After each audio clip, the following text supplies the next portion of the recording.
Protoss brethren and fellow Brood War noobs, I bring tidings of wisdom and hotkeys.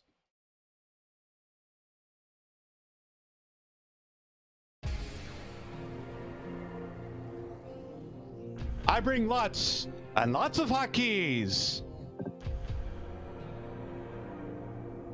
All right, well, hello everyone. I'm Arctic Sun, and this is part 2 of this kind of practicing Brood War videos that I started. The first video, if you recall, I went over in length about how to practice your basic fundamental skills as a Protoss player using the first 3 missions of the Terran campaign.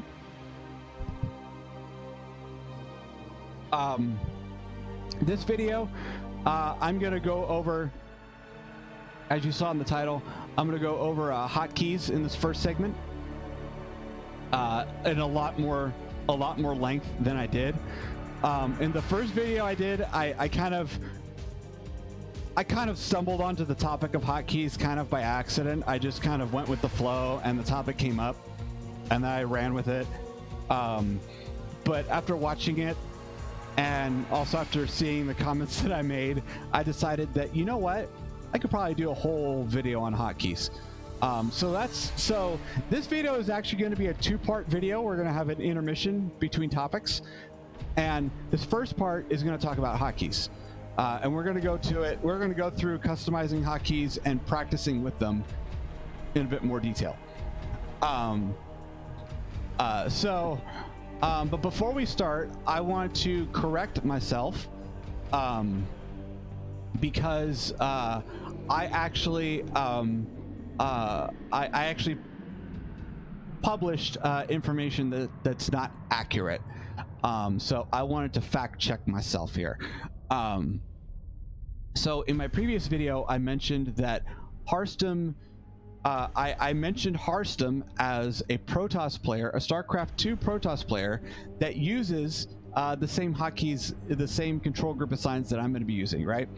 I'm going to continue using the same control group assigns that I used in the first video, and I will go over that.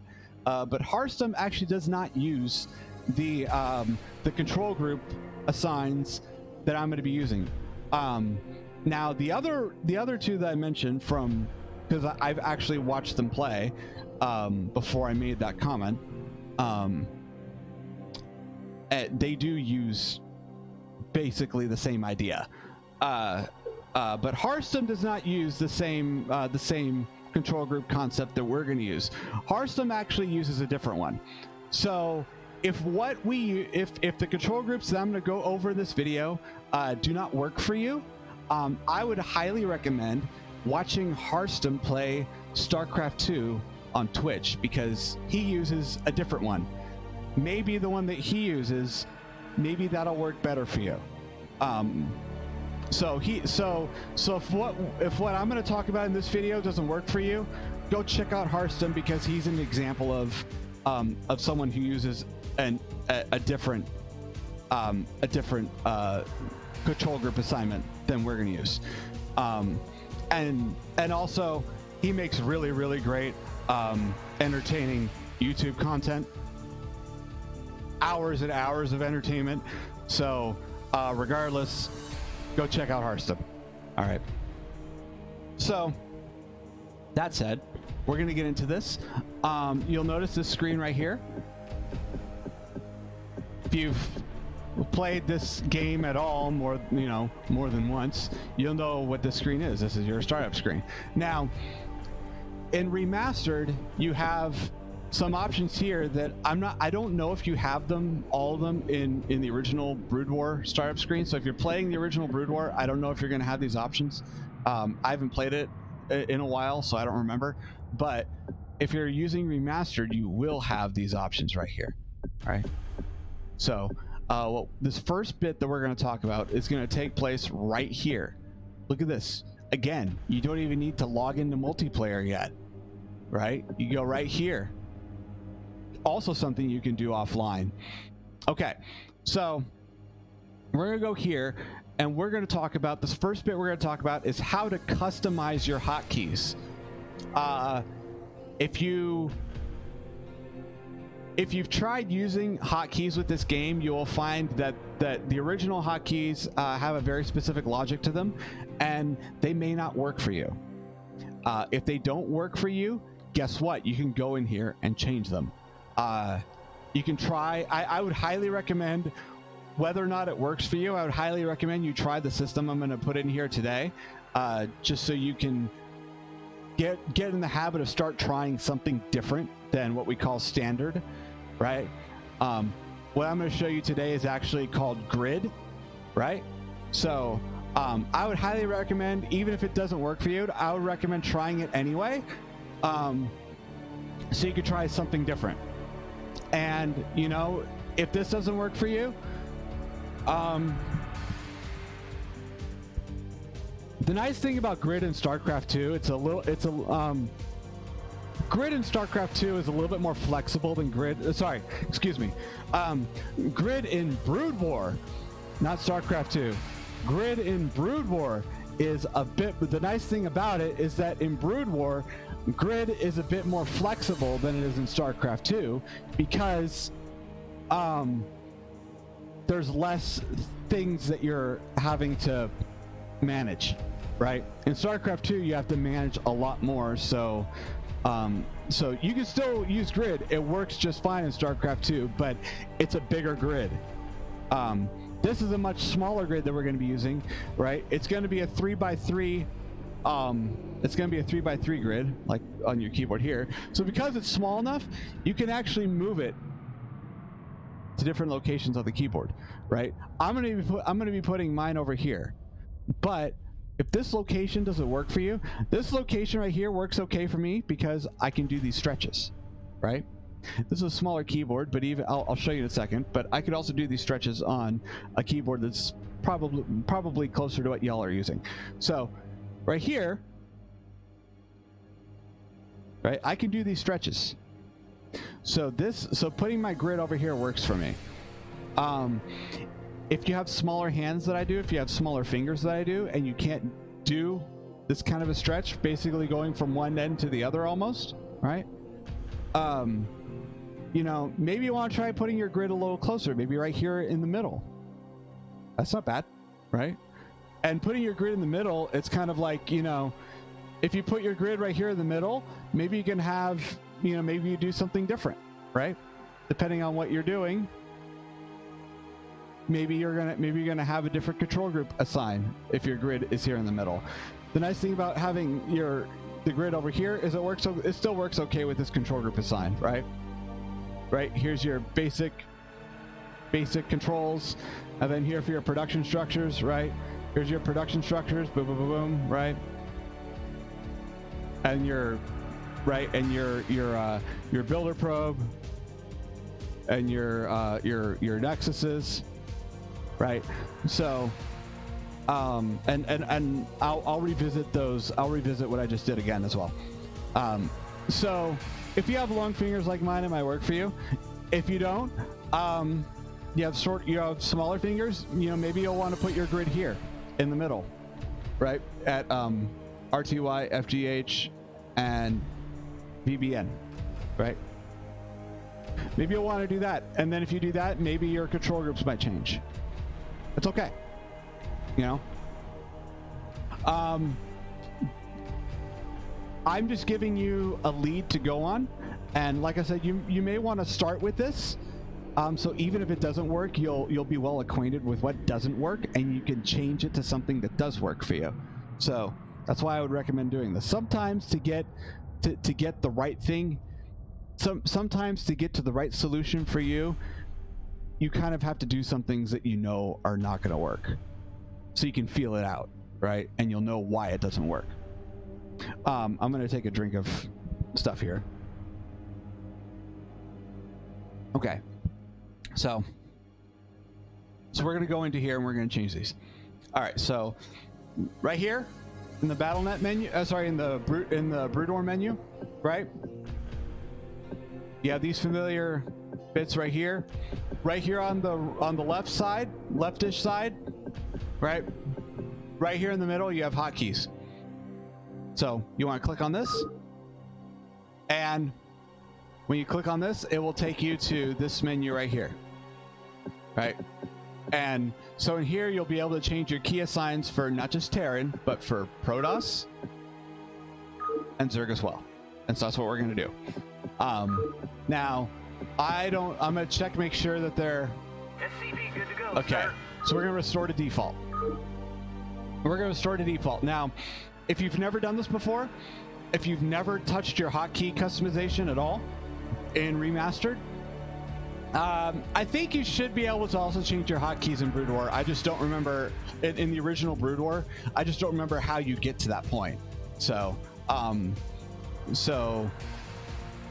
you might want to go into Brood War and experiment with how you get to that point first. But if you're in Remastered, it's just right there in the menu. So this is where we're at. Now, if you're in Remastered and you've never changed your hotkeys at all, if you've experimented with hotkeys at all, you've only used the ones that come with the game, this is what you're going to get, right? Now, the first time you see this, you might be like, okay, well, whatever, right? They're letters and they do things. But hotkey systems, a good hotkey system has a logic to it, right? It has a logic to it. It's systemized in some way so that you can learn that system and duplicate it over and over and over without thinking. Now, this is called a phonetic hotkey system. Why is it called phonetic? Because the logic to the hotkeys is dependent on words, the sounds of words, specifically words in the English language. So if you're not really good with English, if it's not your first language, or if it's not your first language and you haven't really gotten the basics of it yet, or if you do kind of know it, but it's still, you haven't quite mastered it. I mean, there's folks who speak English natively that haven't mastered it, right? So it's a confusing language. But if for whatever reason, the English language phonetic hotkey system is confusing to you, this may not work very well. It could actually take you a long time to internalize the system. So it has its pluses and minuses, right? When Brood War first came out 20 years ago, it came out in like 1999. And in fact, StarCraft came out before that. StarCraft also had the same hotkeys. So really what we're looking at is a 1999 system here. When StarCraft first came out in 1998, not only I think that there is some validity. There's a bit of validity to, the developers had no idea how successful it would be, but also it came out. It came out to an audience that was primarily an English-speaking audience. That was the original intended audience of this game, was an English-speaking audience, and also the developers probably had no idea. They had no idea how their customer base, how the people who would play this game would think, would systemize things, and how their logic would go. But they knew they spoke English. So, okay, so we're going to organize this hotkey system in a logic that you'll be able to pick up on because you know English. Okay. Now, if you don't know English, this already is going to be kind of confusing. So, but you can change this to whatever works for you ultimately. But we're going to go into this. First, we're going to talk about standard, the logic behind it, and also we're going to talk about standard, the logic behind it. I talked about some of the benefits with establishing a common ground for communication, right? But we're also going to talk about some of the downsides to standard and why you probably will want to change it at some point. The sooner the better, right? So first we're going to talk about the logic, right? Okay, so what does this command do? This is the move command, right? Move, the word move. What is the first letter in move, right? You want to move your unit. What is the first letter in move? Well, the first letter is M. I'm gonna expand it here so you can see it better. Okay. So that first letter is M, right? Boom, right there. Move. Next command. That's stop. Okay. Well, what's the first letter in stop? S. Next command. This is, by the way, a fundamental command. You will be using this command a lot. This is the attack command. It starts with the letter A, right? A for attack. When you press A and you tell your units to A to this location, that's called an A move. When we say A move, this is the command we're talking about. You will see a lot of people talking about A move. This is a fundamental Brood War command. All right, so A move. Even if you change this, I change it. I use a completely different setup. I don't put it on A. I still call it A move because that's how the Brood War community understands this command, right? We understand it as A move. So here's your A move command. Next command. This is the repair command. This is an SCV. What is the first letter in repair? R, right? R. Repair. Okay. Next command here. Gather resources, more specifically. You use this command to harvest both minerals or you'll use this command to harvest either minerals or gas, right? So gather resources, right? Gather starts with G, so there you go. This command right here, so far it's pretty straightforward, right? This command here, there's a slight discrepancy, so it's slightly different in the key assign, but it's basically the same logic, right? So the key words that we've been using up to this point have all been basically one word, right? Move, stop, attack, repair, gather, right? Basically all one word. This is a 2-word command, return cargo. Now, the logic behind this is the important word is not return, but what you're returning, right? So the important word here is cargo. Now, incidentally also, this is probably why this is also assigned to C. So return is also an important word. It's what you want to do with the cargo, right? Well, but guess what? We already use R. We already use R for repair, so we can't use R for return. Okay, so we have to use a different letter. Okay, well, what's the next most important word? Cargo. Cargo, C, right? Okay. Next one, these are your built structures, right? So both of these are built structures. So built structure is kind of important. It's what you want to do, but it's important to differentiate the two. So this is build basic structure. Basics, B, right? It starts with the letter B, so B is our key assign for this hotkey system. This is advanced structure, right? Well, we already use A for A move, and we darn sure are gonna call this, an A move. Oh my God! Can you imagine what Brood War universe we would live in if your A move was build advanced structure? Oh my God! Oh man! Might very well be the beginning of the end of days. Holy crap! Okay. So this is not your A move. You want to keep, if you're going to use this system, if you're going to use this phonetic system, at the very least, for the love of all that is holy and important in the universe, keep A over here. For God's sake, keep A on A move. Do not have this be your A move. For the love of God, don't ever do that. No, don't do it, please. Don't. Okay.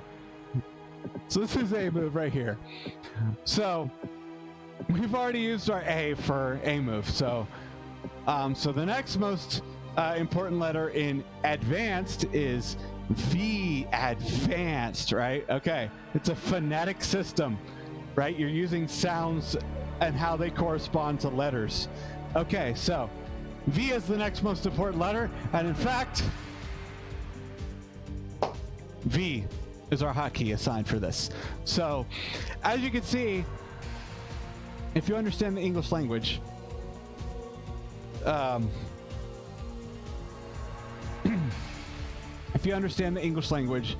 this phonetic hotkey system, it has a logic that you can pick up on. However, number one, I'm going to go into some of the drawbacks, right? Number one, first immediate drawback that you can see, even if you understand English, some of this is not very intuitive. You have to kind of think about the logic behind it, right? So some of it is, some of it's not. And usually when it becomes not intuitive, it's because, well, we already took the first most intuitive thing, so we have to do, okay, the next most intuitive for phonetic system. So this is A, number one, to learn this and internalize it. It's not the most intuitive system at all. Okay, so we'll go back to here, right? All right, so number one, it's not the most intuitive system. Number two, this is the bigger flaw, the bigger downside with the phonetic system. You'll look right here, you can see in the small screen, hey, I did that really good, flawlessly. All right, so you'll see in the smaller screen down here, right? Our build advanced and build basic structures, right? So there's B and there's V. Let's look at our handy dandy keyboard. This is our keyboard, full size keyboard. Okay, our handy dandy keyboard here, right? Here's B and here's V. Now, if you'll notice where these keys are on the keyboard for this hotkey system is also not very intuitive, right? Because B appears here and V appears here, but where they appear on your keyboard is the exact inverse. B and V. So already right away, you're not going to be able to use visuals to internalize the system. You just got to kind of be like, okay, well, that's B. B's there. You just got to kind of trust it and learn it and go with it, right? All right, so this is already, here's a huge discrepancy. Well, it seems like a small discrepancy, but it's an inverse, so it's actually kind of big. Excuse me.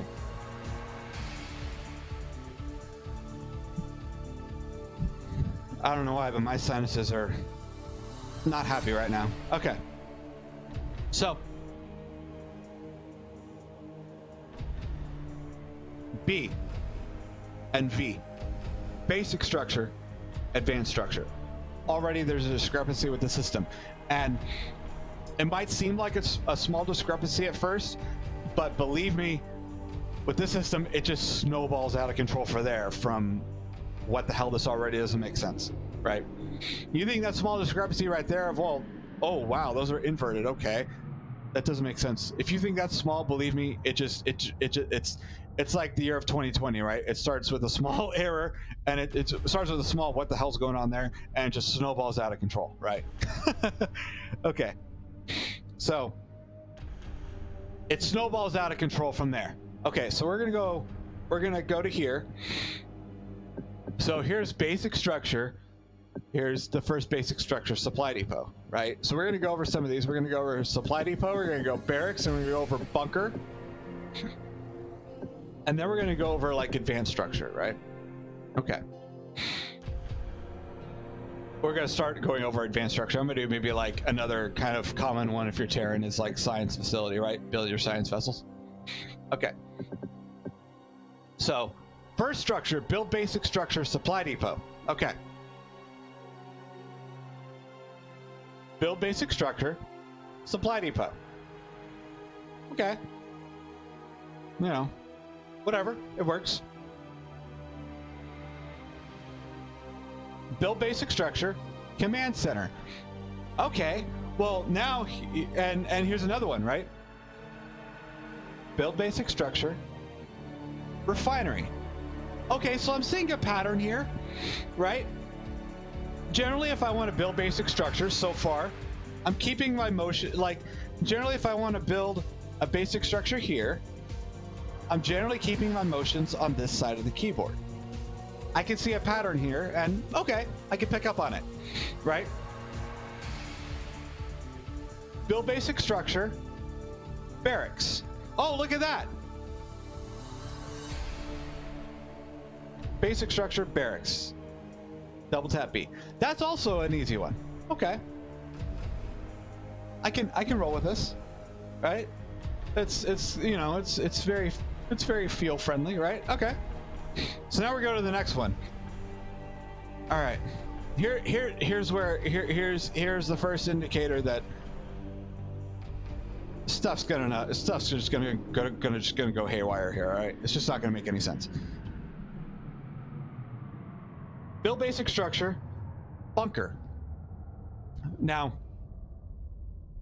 before I get into the hotkey and where you're gonna start running into problems with the system, I'm gonna go to why would you want to build a bunker on the ladder? Well, if you're Terran, right now a pretty standard Terran strategy is to pretty much right at the start you start producing Marines.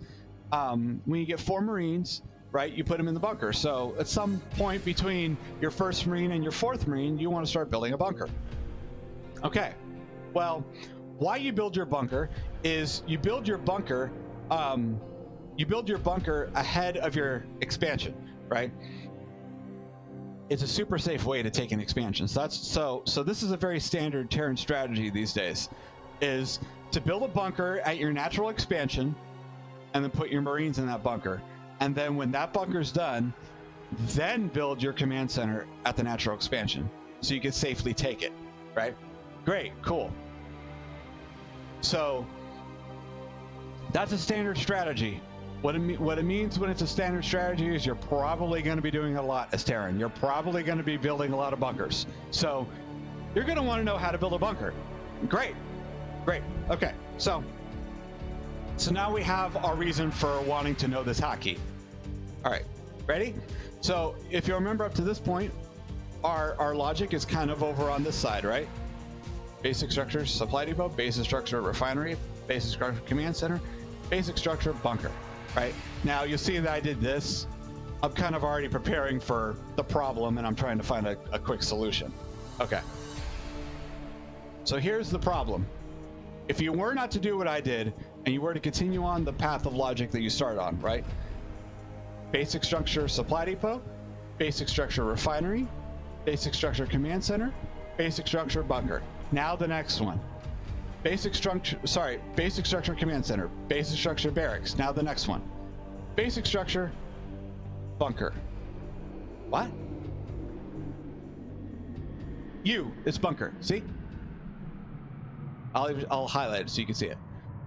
Witness a small screen here, right? Here where my cursor is, where it's highlighted. Bunker. Okay. Basic structure, bunker. What? Don't make no sense. All right. So if you saw, my brain was already trying to find a solution to that problem right before I demonstrated that to you. You saw that my finger. We'll go to B. Right. You saw that my finger, my ring finger here switched places with my index finger, right? It did this. Right? This is what my brain started to do already. Boom, boom. It did. The reason why I did that is because now that's doable. But see, here's already you gotta I mean, I've been playing this game for 20 years. I've been having a hard time with the standard setup for 20 years. And it took me 20 years for my brain to start to come up with this solution. This is not an intuitive setup. You have to remember to do stupid tricks like this to make the setup work, and even for basic structures, right? So if you're okay with doing tricks like this, if you're willing to take the time to do it, you know, and you know English well enough that this logic, you can pick up on this logic, you know, maybe try it out. But I would not advise trying out standard hotkeys because of the fact that it just snowballs out of control from there. That's Terran. Okay. let's try our race, right? I'm making this for beginning Protoss players. Let's try our, sorry, excuse me again. I'm sorry, faction, right? Bad Arctic. I'm not on it this morning. All right. So now we're going to do our faction, Protoss, right? That was our practice faction. So now let's try our faction, Protoss. Okay. Let's go to our probe here. Go to our basic structures.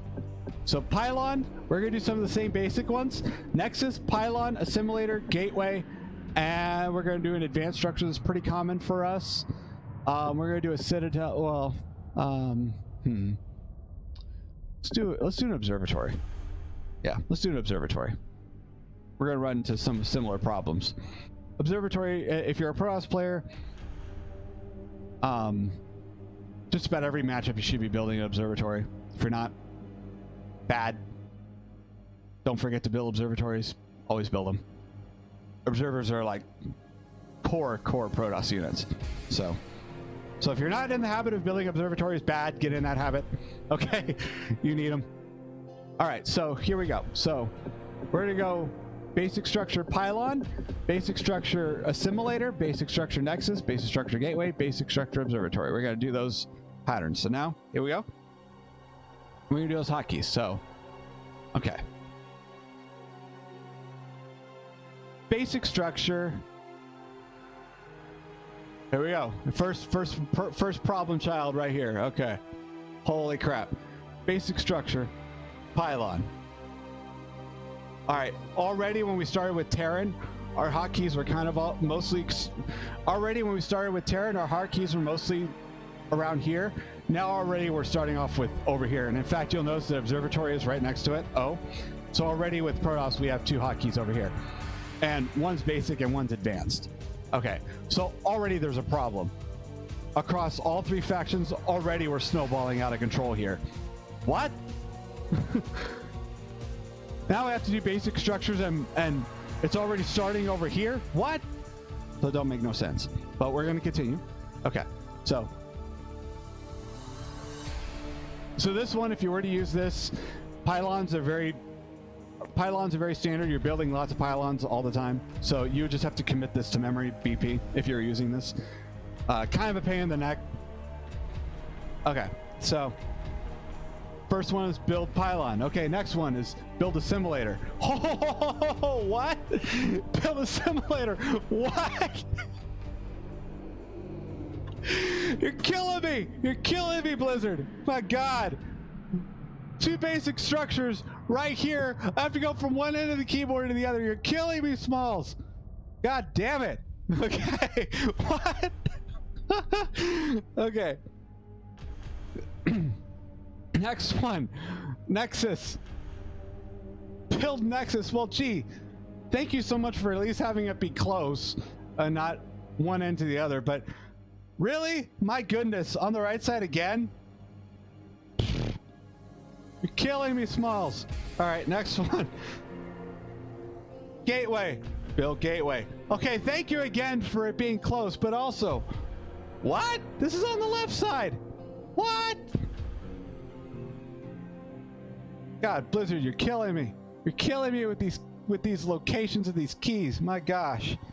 Holy crap. All right, so now you'll see. You use the logic. The logic phonetically is sound, but moving on the keyboard, you're going to run into problems real quickly with standard. So, across all three factions, you're going to run into problems. Hell, across one faction, you're going to run into problems. So,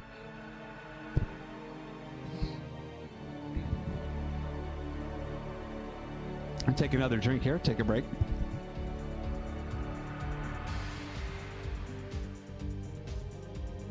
Sorry about that.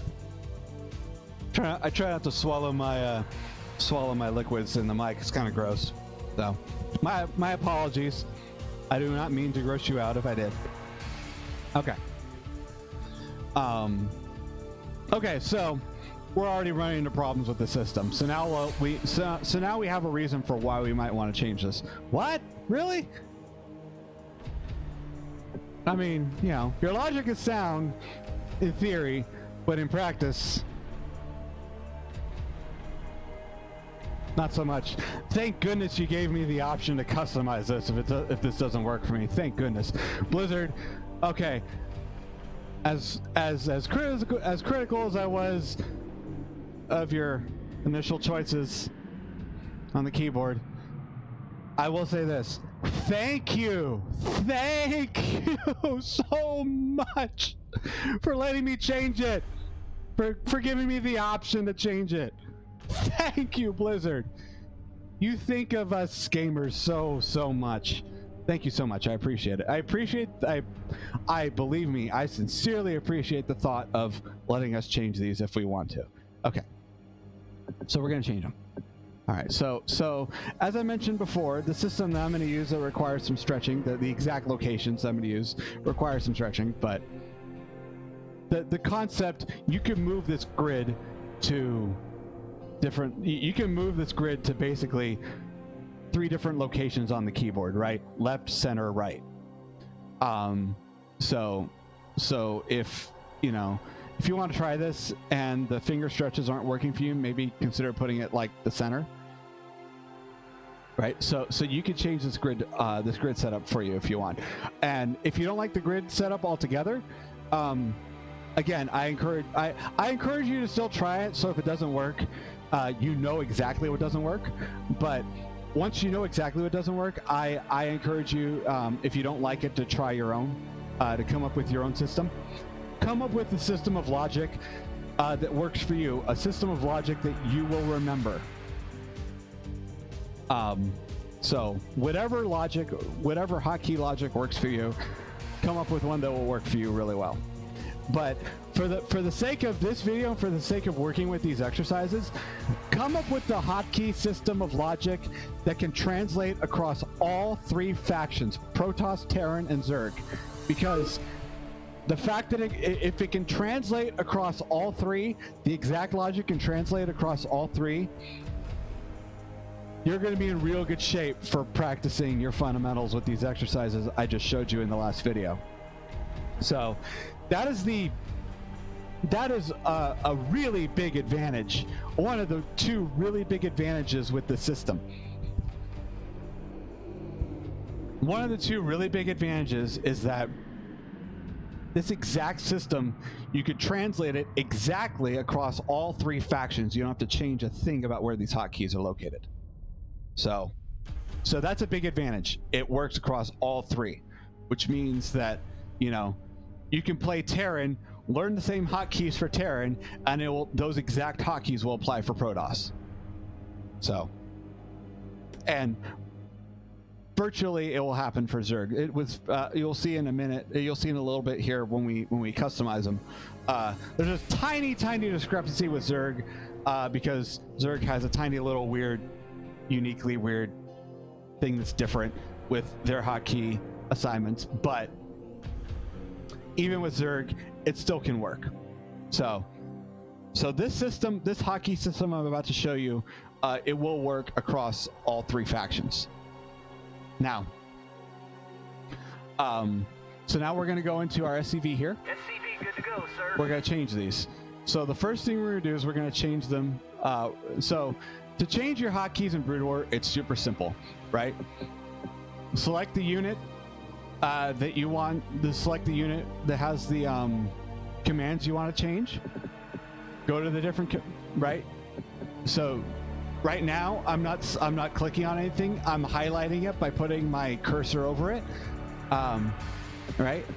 So the command that you want to use, I'm designating that by highlighting it. If you want to change the hotkey, just left click. Left click on the hotkey. If you have a big enough screen, you can see that this says press the desired key right here. If I expand this to full size, you will see that it doesn't quite fully say. You can't see the entire press the desired key, but so this isn't critical, right? I'm just showing you an indicator so you know. But anyway, so all you have to do is left click on the command of the hotkey you want to change. So we want to change move. we're going to start with move. Left click on move. Now, change the hotkey. I'm going to use my handy dandy little keyboard here. Okay. Change the hotkey. Go back to here. All you have to do is press the key that you want to change it to. So we're going to change move to Q right here. So all we have to do to change it is press Q. Voila! I don't know if you could see it on the small screen, but I will expand it so you can see it. Voila! Up here we has the Q. Okay, cool. So it changes to Q. It's that simple. Left click, press the key you want. Really easy. So the next one here, we're going to change it to S. Left click. I'm going to expand it. Okay. So here's Q. I'm going to do it with my middle finger because I want to keep it in line with the system. So next one, stop. We're going to put that on W. All right. And as you'll see, much better here. It's a W. So we're going to the next one here. Okay. We go to E. Here's E, right? We're going to put attack. We're going to put our A move on E. You don't have to call it A move if you don't want, but be advised, even though I'm putting it on E, I'm still calling it A move because I've been playing Brood War for 20 years. We in the Brood War community call it A move, right? Even though I have it on E, I still call it A move. So, you know, if you want to speak the language, if you want to learn the language of the community, I would recommend you still get in the habit of calling it A move because everyone in Brood War is going to know what you're talking about when you say A move. They're not going to know what the hell you're talking about when you say E move. So we're going to put our A move, our attack move on E. Okay. So remember that. A move on E. Okay, so this is where our A move's going to go right here on E. Now, you will notice I'm going to expand it here again, so you'll see. You'll notice how I assigned them. I assigned it by row. This is our 3x3 grid here. This is the first row in the grid. If you don't know like grid terminology, or if you've never used like spreadsheets, right? What is it? Yeah. I forget the program, the specific name of the program, but if you've never used like, if you've only used Microsoft Word and you never used spreadsheets, you never made spreadsheets in Microsoft, and you don't know like rows versus columns. So across, horizontally across is a row, vertically up and down is a column. So we just did the first row, row number 1, right? Row number 1, QWE. Right, row number 1 in our grid here, QWE. All right, let's go back here. Bring our handy dandy keyboard. Row number 1, right? Row number 1, 2, 3 in our grid. Row number 1, QWE. So we're gonna go to the next row. Row number 2. All right. Oh God, repair. Well, believe me, we're gonna start fixing this issue that we have with our standard hotkeys. Okay, row number 2 for E. Now, repair. By the way, these commands right here: move, stop, A move. These are universal. These commands apply across all 3 factions. This command right here is unique to Terran. Terran are the only faction that can repair some of their units. Terran can repair buildings, Terran can repair their own SCVs, and Terran can repair mech and mechanical units, mech units, and air units. right? They can repair their tanks, their vultures, their Goliaths, and their ships, right? Their battle cruisers, their wraiths, blah, blah, blah, blah, blah. So Terran can actually repair quite a few units. The only units they cannot repair are their bio units, their biological units that are produced from the barracks. So Terran cannot repair barracks units, but they can basically repair everything else. So repair is a skill that is an ability that is unique to Terran. No other faction has this ability. All right, so we're gonna go here. Okay, ready? So repair, we selected repair, left clicked it, okay? We want to change it. So if you'll notice, bring up the bigger screen. Okay, if you'll notice right here, this is the first item in row number 2. Okay, I want to note that before we do this. All right, so here's row number 1 in our grid, item 1, 2, 3. Here's first item in row number 2. So guess what? We're going to put repair. We're going to press A. Now our repair is assigned to A. All right, so now we're going to use the same system. So we're going to go over here. Gather in row number 2. We're going to put here on S. And then return cargo here in row number 2. We're going to put on D. Now, I'm going to do this again to reinforce the concept. Okay. Row number 2, right? Item 1, 2, and 3, row number 2. All right. And prepare to be amazed. Item 1, 2, 3, and row number 2. Oh my gosh. Ha ha ha.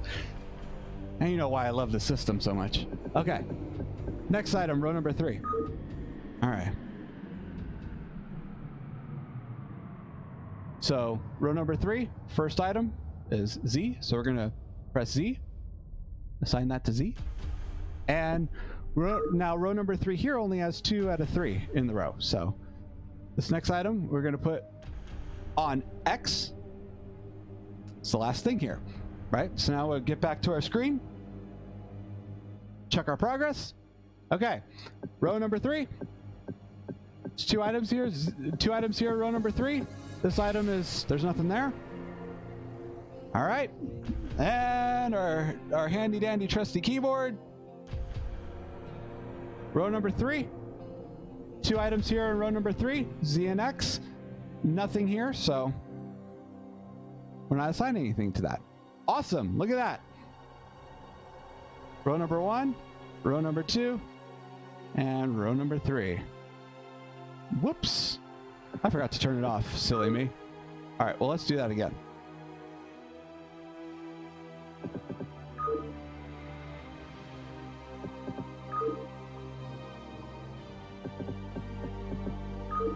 Now, I can do this, I'm doing this a little bit. I'm doing this even slower than I would be doing it with my own keyboard, but as you can see, this is how I think. I think in terms of rows, not columns, right? Now, let's say you're different from me. Let's say, okay, I get grid, but I don't think in terms of rows, Arctic. I think in terms of columns. All right, well, let's do that. Let's do columns. Okay. So here we go. Ready? All right, so we're going to select the next, so we're going to now do the basic structures. We're going to select the first item in row number 1. In column number 1. We're going to select the first item in column number 1 on the basic structure. All right. Oh, incidentally, I realized that I'm a Westerner, so I also think left to right. If you're, if you think right to left, I know there's a good number of you out there that do think right to left instead of left to right. So if you do think right to left, maybe you want to organize these. If you're doing columns or rows, maybe you want to organize them right to left, right? So row number 1, row number 2, row number 3, column number 1, column number 2, column number 3. If you do think right to left rather than left to right, you know, you can adapt this grid system to work for you. The big takeaway with grid system is 3x3 grid, right? The big takeaway, right? Remember, 3x3. Oh, sorry, let me expand this, right? So, repeating myself again, reinforcing visually. The main takeaway with grid, cannot repeat this enough. 3x3 grid here.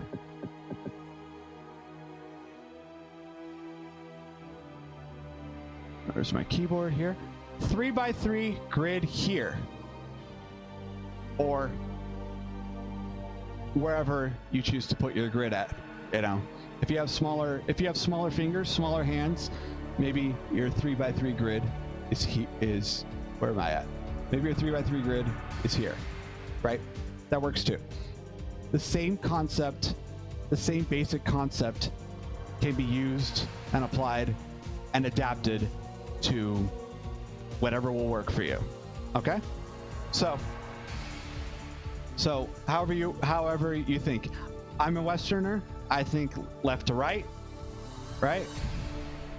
So left to right works for me. Okay. But if right to left works for you, do that. Okay. So we're gonna get back to here. Okay. So we're gonna do columns. Okay. So we're gonna go into here to show you. All right.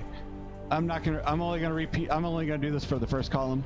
Okay. So column 1, right here. Column 1 in this middle grid, basic structure. Column 1 right here, right? First item in column 1, second item, third item. Okay. So if you do columns, column 1. Ready? We're gonna go back to here. First item in column 1 on my keyboard. Column 1, first item. Oh, look at that. It's Q again. All right. Next item in column 1. Item 2, column 1. Right? What are we going to put it to? Wow, we're going to likewise, correspondingly, put it to item 2 in column 1. A. Okay. Let's go back over here. All right. Item 3 in column 1. Oh, look, doing that got us an error. Well, don't you worry.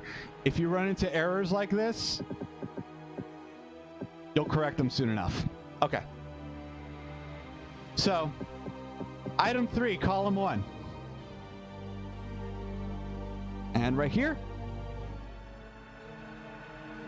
column 1, item 3, right? Z. So now if you look right here, go back to our game to check our progress. Okay. Column 1 is done. Column 1 in our game grid.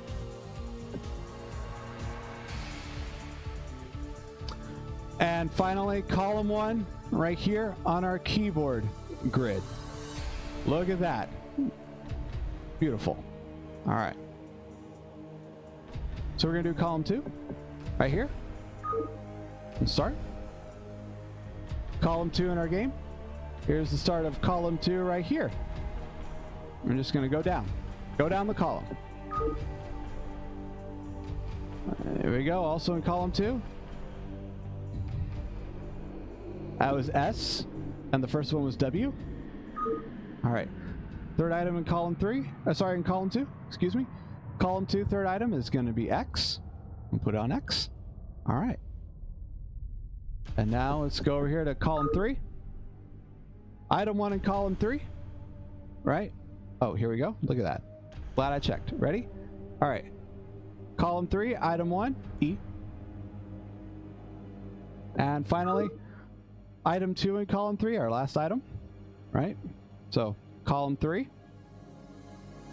Item 2 is D. Okay, cool. So if you think in terms of columns rather than rows, right? We'll go back into our game, check our progress again. All right, so column 1, column 2, column 3. I think in terms of rows, this way. If you think in terms of columns, again, this way, right? Still the same keys, still the same space. Okay. Right? So, I'm going to turn this off for a second so I don't screw up my hotkeys again. So, if you'll notice, where am I at? Here I am. Okay. I'm sorry. My brain this morning, my goodness. Okay. So, I have this turned off so I'm not going to screw up my hotkeys. So, if you'll notice, right? So far, we're still in the same area, whether or not we go by row or by column. We're still in the same 3x3 grid over here. Okay. So, we're going to do the next one, the advanced structures. For Terran, our advanced structures, we have less advanced structures, so we're going to do this one pretty quickly. So this one right here, we're going to go to there. I'm going to just assign it again. So I'm going to use rows again because that's how I think. Okay. So we're going to left click factory, right? First item in row 1. I'm going to put it on Q right there. Okay. Our starport. We'll put our starport on W. Our science facility. We're going to put our science facility on E. And finally our armory. Oh wow, this never happens. Our armory is going to stay right here on A. Beautiful. All right. So now, this is a big unit, like your worker units. When you're assigning hotkeys, your worker units are going to have a good chunk of the hotkeys that you're going to need. So that's why I start with worker units. But anyway, so there you go. Right. So now what I'm going to do is I'm going to use my setup real quick here to quickly put the hotkeys onto the rest of the Terra units here. Right? And you'll notice, look at, I don't have as many, but again, 3x3 grid. Oh my gosh. Okay. So let's expand the game here. And I'm gonna put on my hotkeys real quick. Okay. So these are here. So this is okay.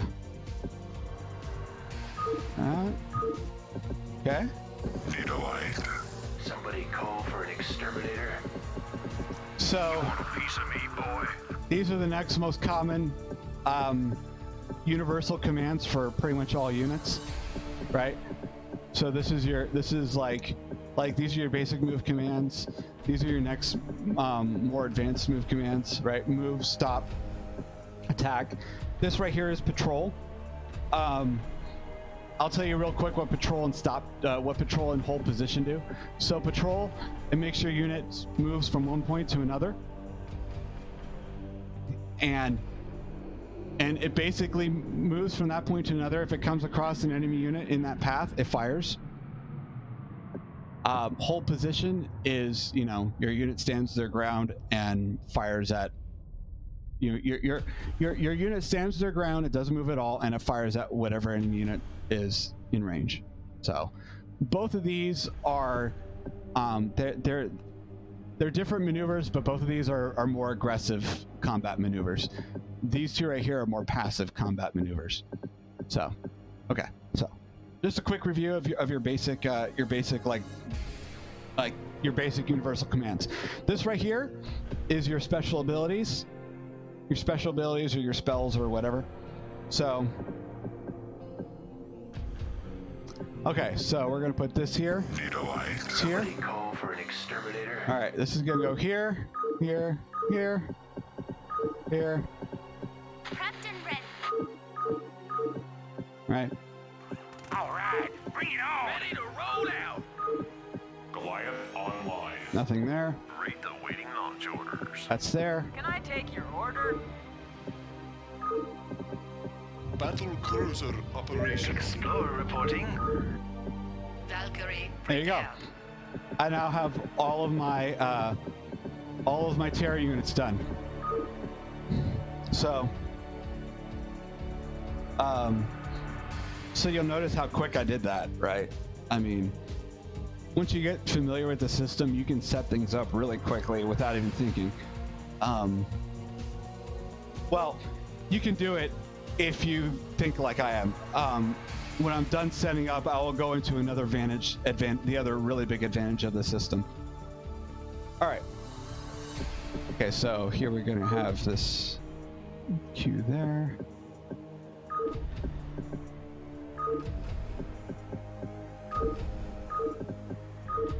Okay.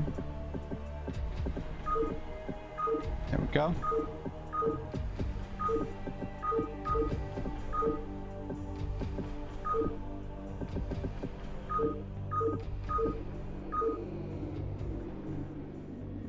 Sorry, I needed to check my monitor and make sure I was on the right screen. All right. Whoops. Sometimes this is my problem. Sometimes I'll press my hotkey quicker than I'll click the mouse. So, you know, it's okay. As you saw, even with that small error, I'm able to correct it very quickly. So, you know, don't worry.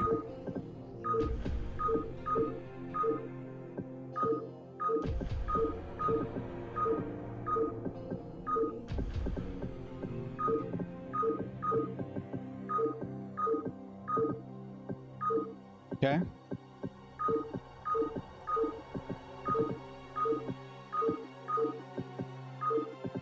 Whoops. Wrong there. SCV good to go, sir. There we go.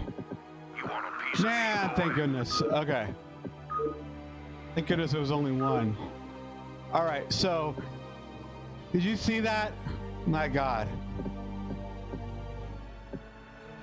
One screw up right there, and I thank God it was only one. But you know, it looks like I did, and I actually did more. I actually did a lot of damage because it's a universal key. But you know, the bad side to changing a universal key accidentally is also the good side, right? If you make only one error, sorry, right? If you make only one error in a universal key, like that, right? If you make only one error in a universal key, it's like the bad side is also the good side, right? The bad side is it applies to virtually every unit. The good side is Good to go, sir. when you correct it, it applies to virtually every unit. Somebody call for an exterminator. Prepped and ready. All right, bring it on. So Explorer reporting. Battle cruiser operational. Ready to roll out. that particular one was a little bit more problematic, but you get the idea, right?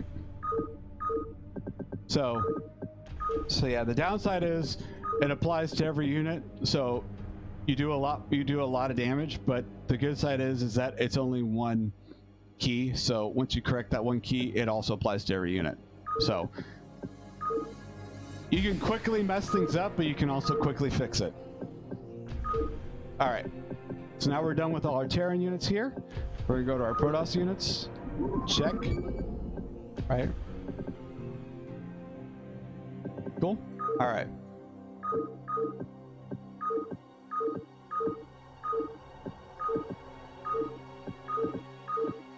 Also, interestingly enough, in StarCraft 2 versus Brood War, the key assigns are a lot more user-friendly in Brood War than they are in 2. My life for ire. in StarCraft 2, when you change hotkeys, like I have this stupid glitch where like the game doesn't always recognize the hotkey you just did, and it removes it, and then it's like, oh, you have to reassign it again.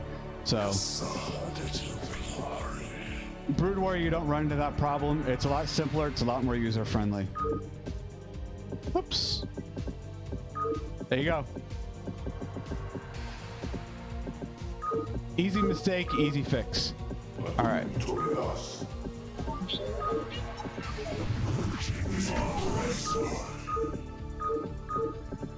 All right. It's a good day to die. Carrier has arrived. War field stabilized. All right. So you go. So our structures, right? All right. So now we're gonna go to our this guy here. Put you on that. All right.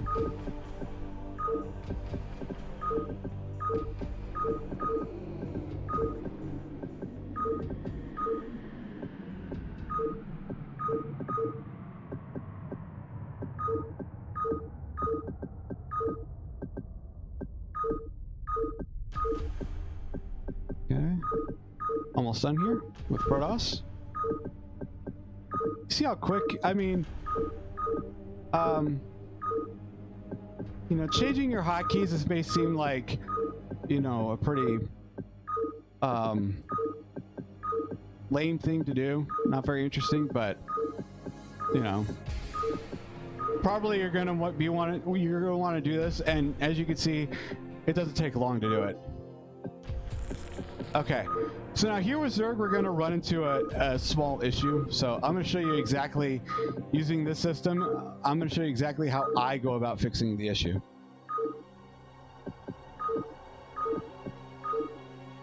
I use a very similar, my fix for the issue is a very similar logical fix that Blizzard uses for their issue. So. In fact, fundamentally, it's the same logical fix. Okay, so we go here and C and U.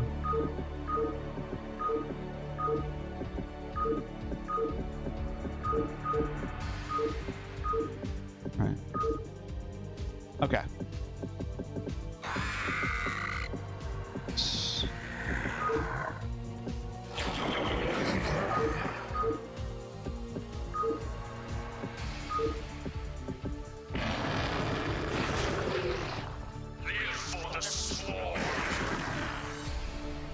Those are good.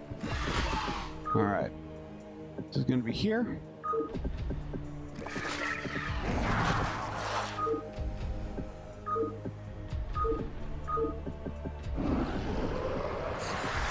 Okay.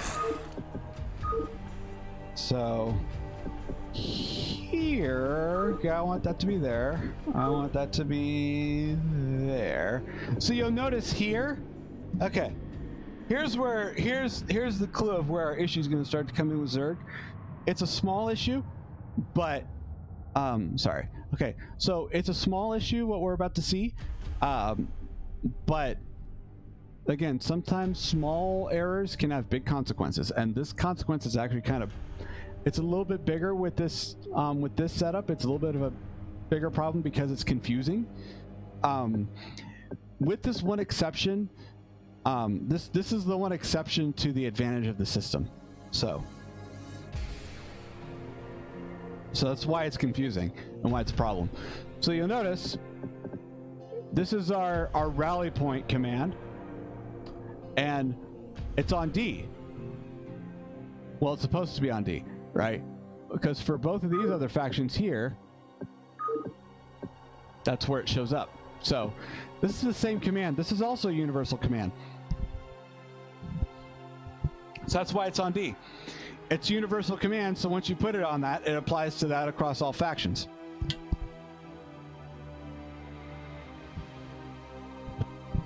So with Zerg, we flip it back here. Yeah, awesome. Okay, so with Zerg, we have this really weird dilemma, this really weird problem where it's kind of a dumb, weird problem. Like, I don't know why it's there, but whatever. I mean, I do know why it's there, but you know, you could have put something else there and you would have just, it would have been just as problematic, but whatever. Anyway, so the problem is that this command that would normally otherwise be here, because Zerg is a weird, some of Zerg is a weird situation, for our hatcheries, it's here. Okay. So, and you will see in a minute when we start looking at like layer tech and hive tech, you will see why it was put there. It makes sense. It's just annoying and dumb because Zerg is weird. But, you know, there's other things they could have done, I feel like, but they chose to do that. Whatever. That works. Zerg's weird. So, anyway, D is there. Don't change that hotkey.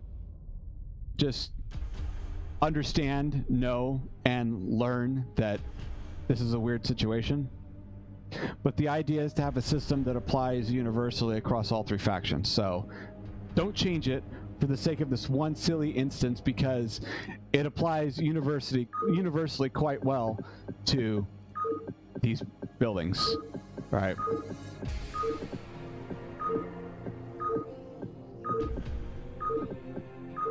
It applies universally rather well to our production buildings across the other two factions. The reason why it's a weird instance with Zerg is because for macro, Zerg's kind of weird. Zerg only has one production building, right? The rest of these are all tech buildings and stuff. So that's why Zerg is weird, because Zerg is weird. Okay, so don't change D. Leave the rally point command on D. If you learn Zerg later than you learn either Protoss or Terran, you'll have D internalized as rally. So don't learn Zerg right away if this is super confusing for you to learn. If this is super confusing, don't learn Zerg, learn Terran or Protoss first. And then you'll have D internalized and you'll just know. You'll get to this point and you'll just kind of like, well, I already have it internalized, so I'll just know it. I'll see, like, I'll just know internally, rally D, right?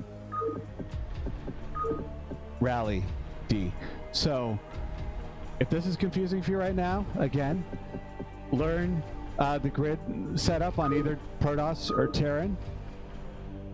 And once you have that internalized, then graduate onto Zerg and just have this internalized. Rally D, right? Okay, so moving on. The rest of this is pretty much the same. Okay.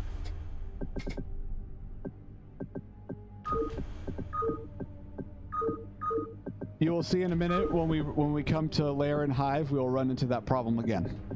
So again, just internalize it if it's confusing.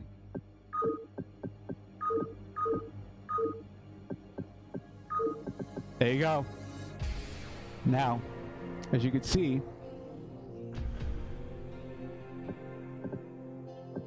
this is why they put it here, right? This is where it would normally be, but for Zerg, this spot is taken up by an upgrade. So just internalize, if you use this, if when you use this setup, internalize rally D, or whatever the corresponding grid key for you is, right? Just internalize this as a grid. Now this is a discrepancy with the system, but unlike the standard setup, this is basically the only discrepancy the system has. So it's one tiny it's not tiny, it's kind of big, but as opposed to the standard setup that had, like, God, at least a half a dozen discrepancies, this setup only has one. So it is something that you'll have to internalize, but you will internalize this a lot easier and a lot faster because it's only one thing. So just something to be aware of before you go into learning this grid setup. Okay, so we go back here. So we have this here. Whoa.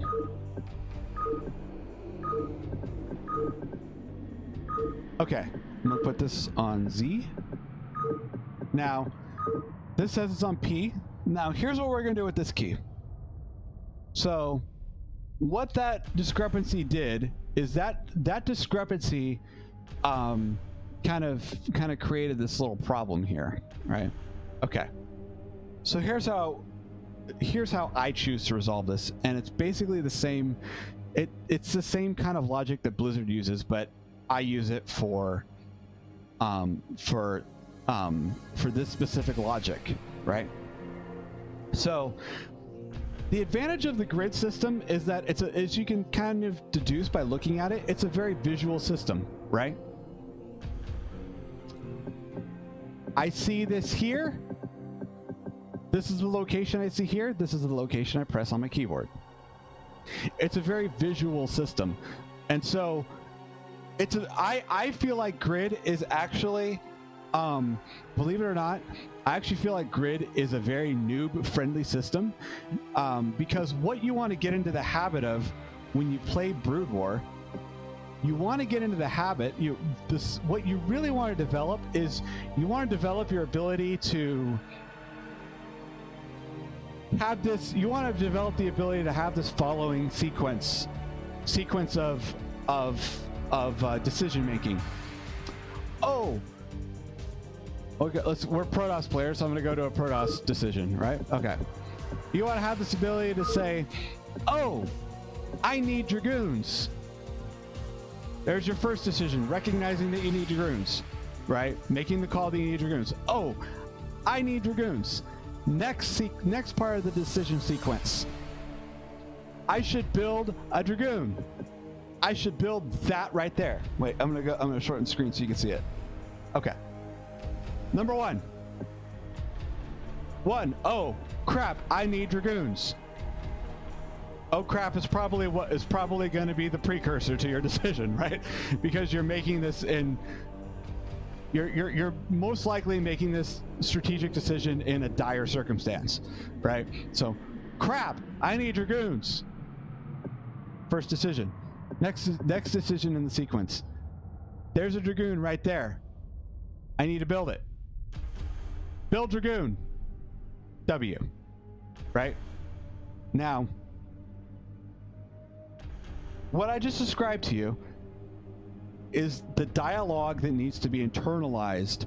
It's a dialogue sequence that needs to be internalized so well that those three things, you're going to be able to do that in like a split second. You're going to look at a situation, a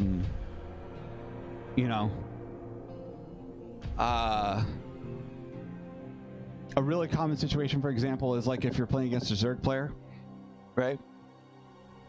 If you're playing against a Zerg player and you see that your opponent is building Zerglings and you have your gateway up, right? Oh, there's Zerglings coming. You might think, I need a Zealot, right? So you need to get in the habit. You need to hone in your ability to be able to do that decision-making sequence, that strategy sequence in a split second.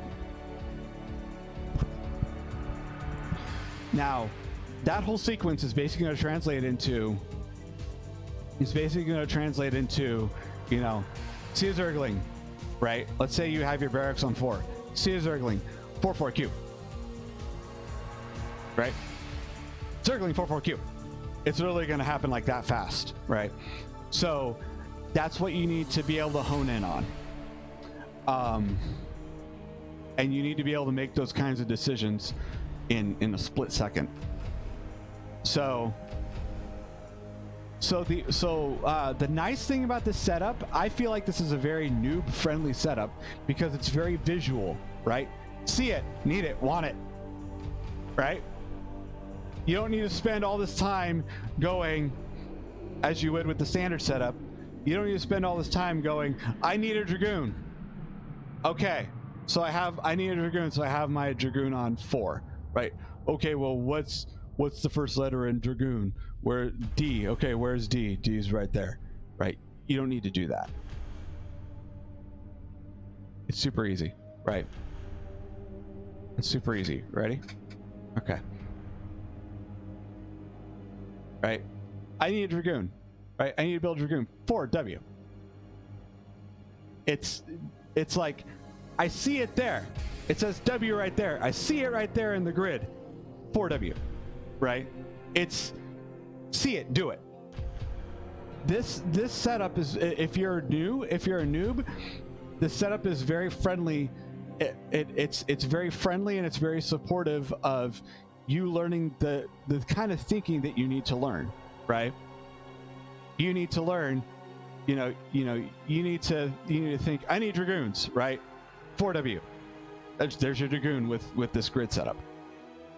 So with this setup, you would be able to hone in on the strategic skills that you need to hone in on as a noob. So this is why I think that this is actually a very noob-friendly hotkey setup for Protoss players. Now, let's go back to Zerg here. See if there's anything else I need to do. ASP.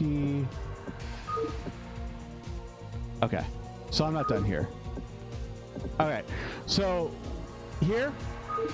Oh, sorry. I was gonna show you the how we correct this small little error. Well, not the small error. How we correct this single discrepancy in this entire setup. This one single isolated discrepancy because Zerg is weird. Okay, so we have it right here on the third column. Sorry, on the second, third. It is on the third column. I was right. We have it right here. This is how I think. We have it right here on the second row. Okay, cool. Ready? We're gonna go back here. We're gonna go back to our handy dandy keyboard. Now, if you notice right here on our second row, right? Let's go here. Right here on our second row. ASD. Well, D, as you will hopefully have internalized by now, D is rally. Okay, so we can't do rally. Rally's already taken. So what we're gonna do is we're gonna put this on the next one over on the second row. So we're gonna still continue to keep this hotkey system on the second row.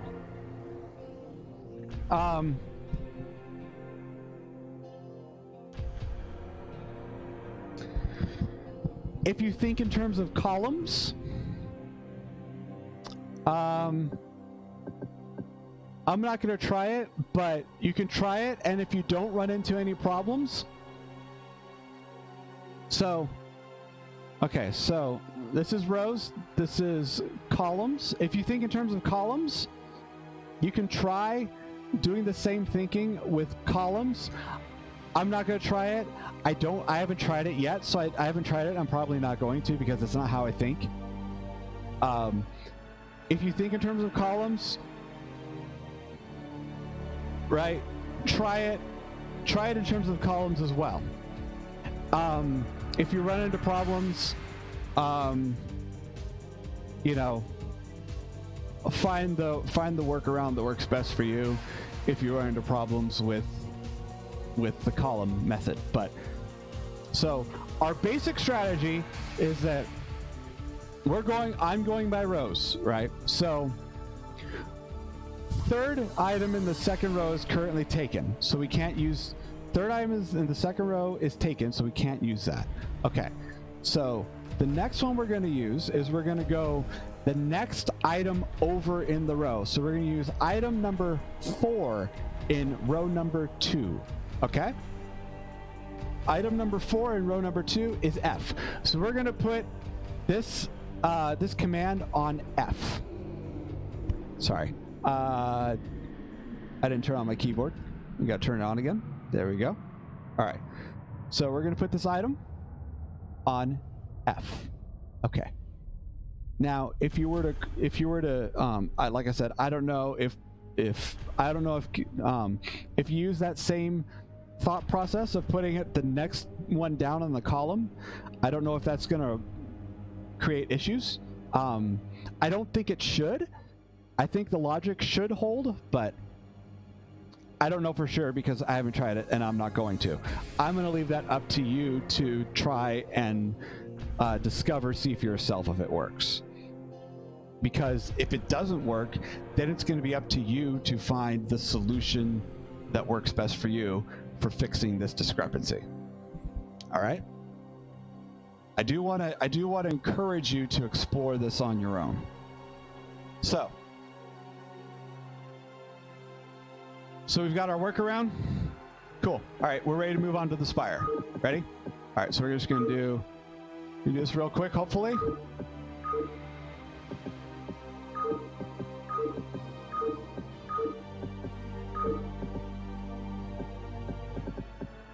Okay, it's good. That's good.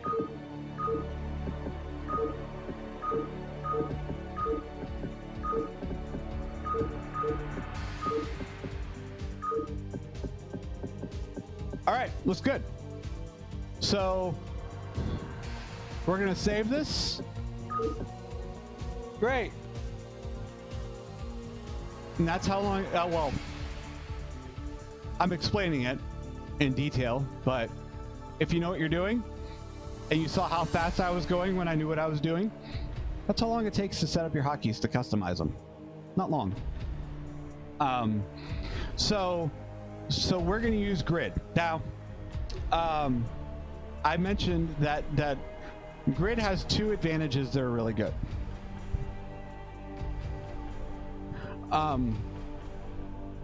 Number 1, the first advantage is that it's a universal system that applies to all factions. Actually, I'm going to go with 3 advantages, because actually I think there is 3 huge core advantages. So the first one is that it's a central system. It's a universal system that applies to all factions.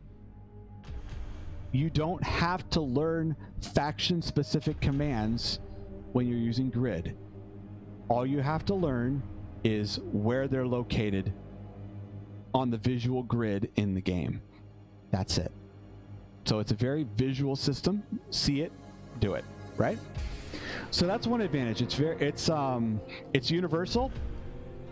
It applies to all 3 factions. It's another advantage is also that it's very visual oriented. You do not need to master any language to master Grid. You don't need to master English. You don't need to master Spanish. You don't need to master Russian. You don't need to master German. You don't need to master Korean, right? You don't need to master any specific language to master Grid. All you need to be able to master is a very basic fundamental understanding. There's the unit right there. Sorry, I'm going to big screen for bigger effect, right? All you need to master is there's the unit right there. Here's the unit right here, right? That's so because it's visual, it's a visual system, it's visual logic, anybody can do it. You don't have to know English to understand the logic behind Grid. You just need to be able to see where the symbol, where the icon is, and that's it. So it's literally anyone can master the system. Any noob anywhere around the world, if you're watching this, you can master the Grid system. So it applies universally across all factions. It also applies universally across all languages. It transcends all language barriers because it's not dependent on any one specific language. Now, there are slight, as I mentioned earlier, right? Like right to left, left to right. There are slight variations that may. There are slight variations in some there are slight variations in the smaller, finer points of it that might vary culturally, but regardless of how you get to all three rows or columns, the basic takeaway is 3x3, right? 3x3 grid. That's the basic takeaway. Regardless of how you get there, you're still left with the same result. So there's some small, finesse that might,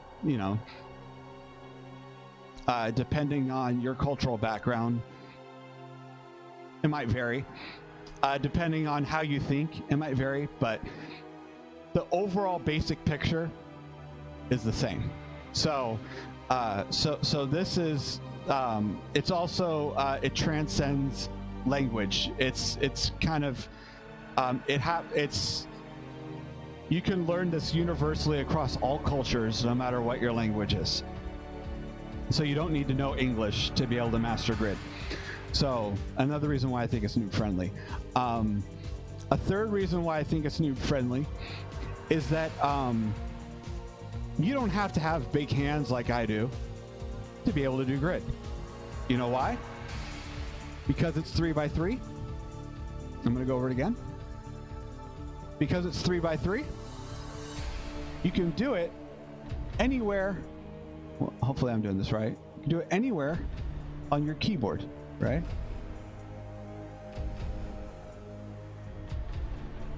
Almost anywhere. Okay.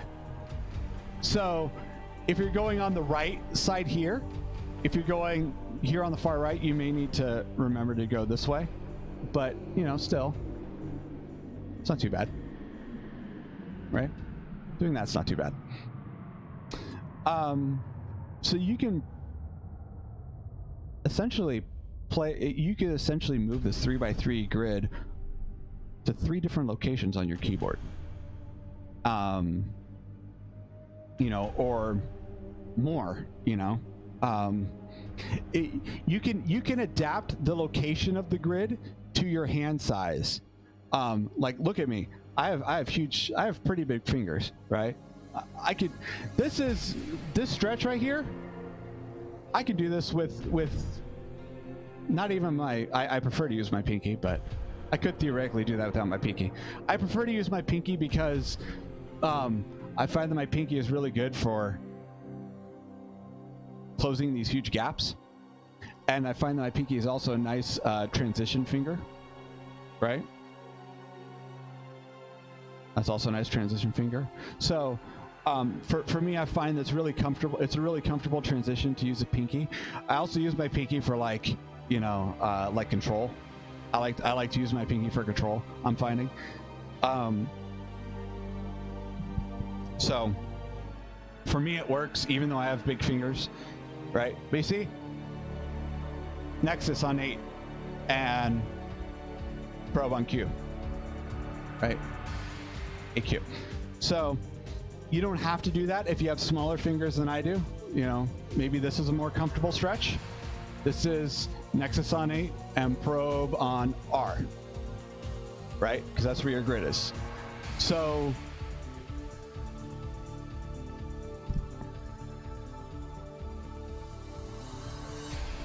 if the location of the grid where I have it right now isn't a comfortable spot for you, because your fingers aren't as big as mine, put your 3x3 grid wherever on the keyboard works for you. Do that, right?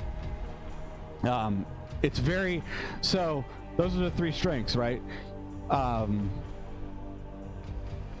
It works across all 3 factions.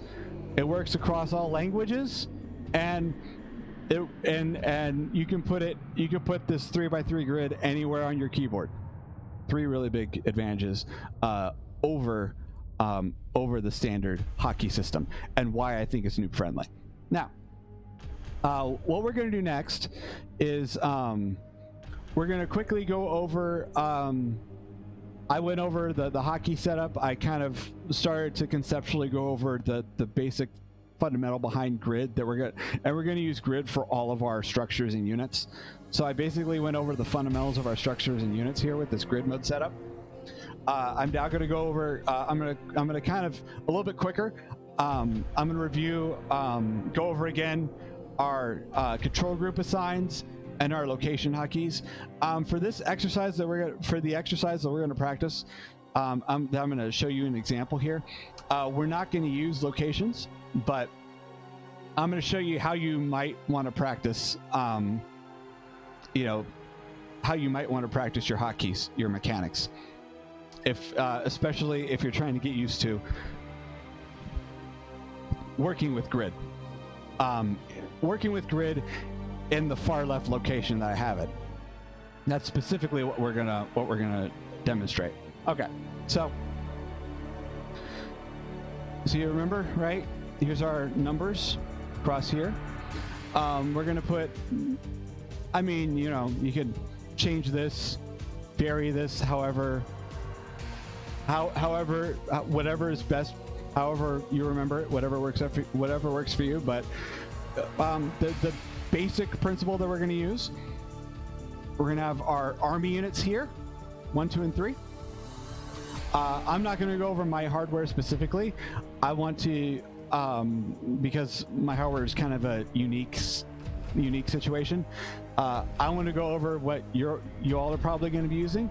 I want to go over the full-size keyboard. So we're going to put our army here on 1, 2, and 3. The way I like to organize my control groups, I generally like to have 2 groups of infantry units for Terran or basic ground units, and then if I am going to be using any casters in my army, I like to have a separate control group for my casters. So I'm in the habit of putting my casters on 1, so I'm in the habit of putting them on 1, so I'm probably going to continue the habit of putting my casters on 1. But if you're using this and you're on a clean slate, put them wherever, right? Doesn't matter where you put them. So although for this setup, we're not for this first mission, we're not going to have any casters, so that leaves me with 2 and 3 for my infantry. Okay, so I'm going to be putting my infantry on 2 and 3, and then so this is our basic setup, right? All right, so our combat units, our army units, however you want to remember them, 1, 2, and 3. Our core production structures, our production structure core is going to be on 4, 5, and 6. Our 3 nexuses, you just want to think in terms of 3 because, generally you're building on at least 3 bases if your skills are good enough to where they need to be for the ladder. 3 bases is good, right? For Protoss especially, 3 bases is like your basics for Protoss. So I want to go why you're doing 3 bases for Protoss and not necessarily for other races. I don't know. Sorry, excuse me. Bad Arctic again for factions. Why you're not? You see, the problem is that 20 years I've been calling these races, and only just in the past few months I've been trying to internalize factions. So, I'm still learning, right? Okay, so across all 3 factions, for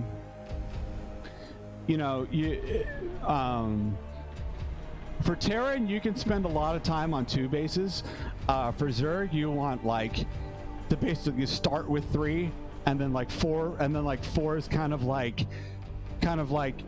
where 4 is kind of like where you start to power up. With Protoss, it's similar to Zerg, but 1 less base, right?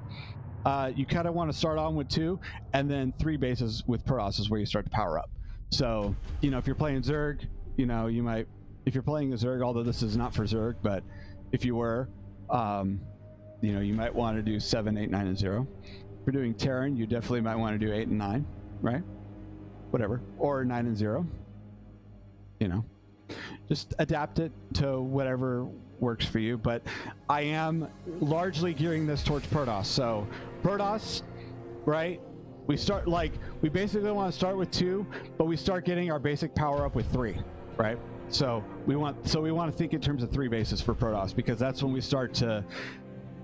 That's when our economy and our army start to really kick it up.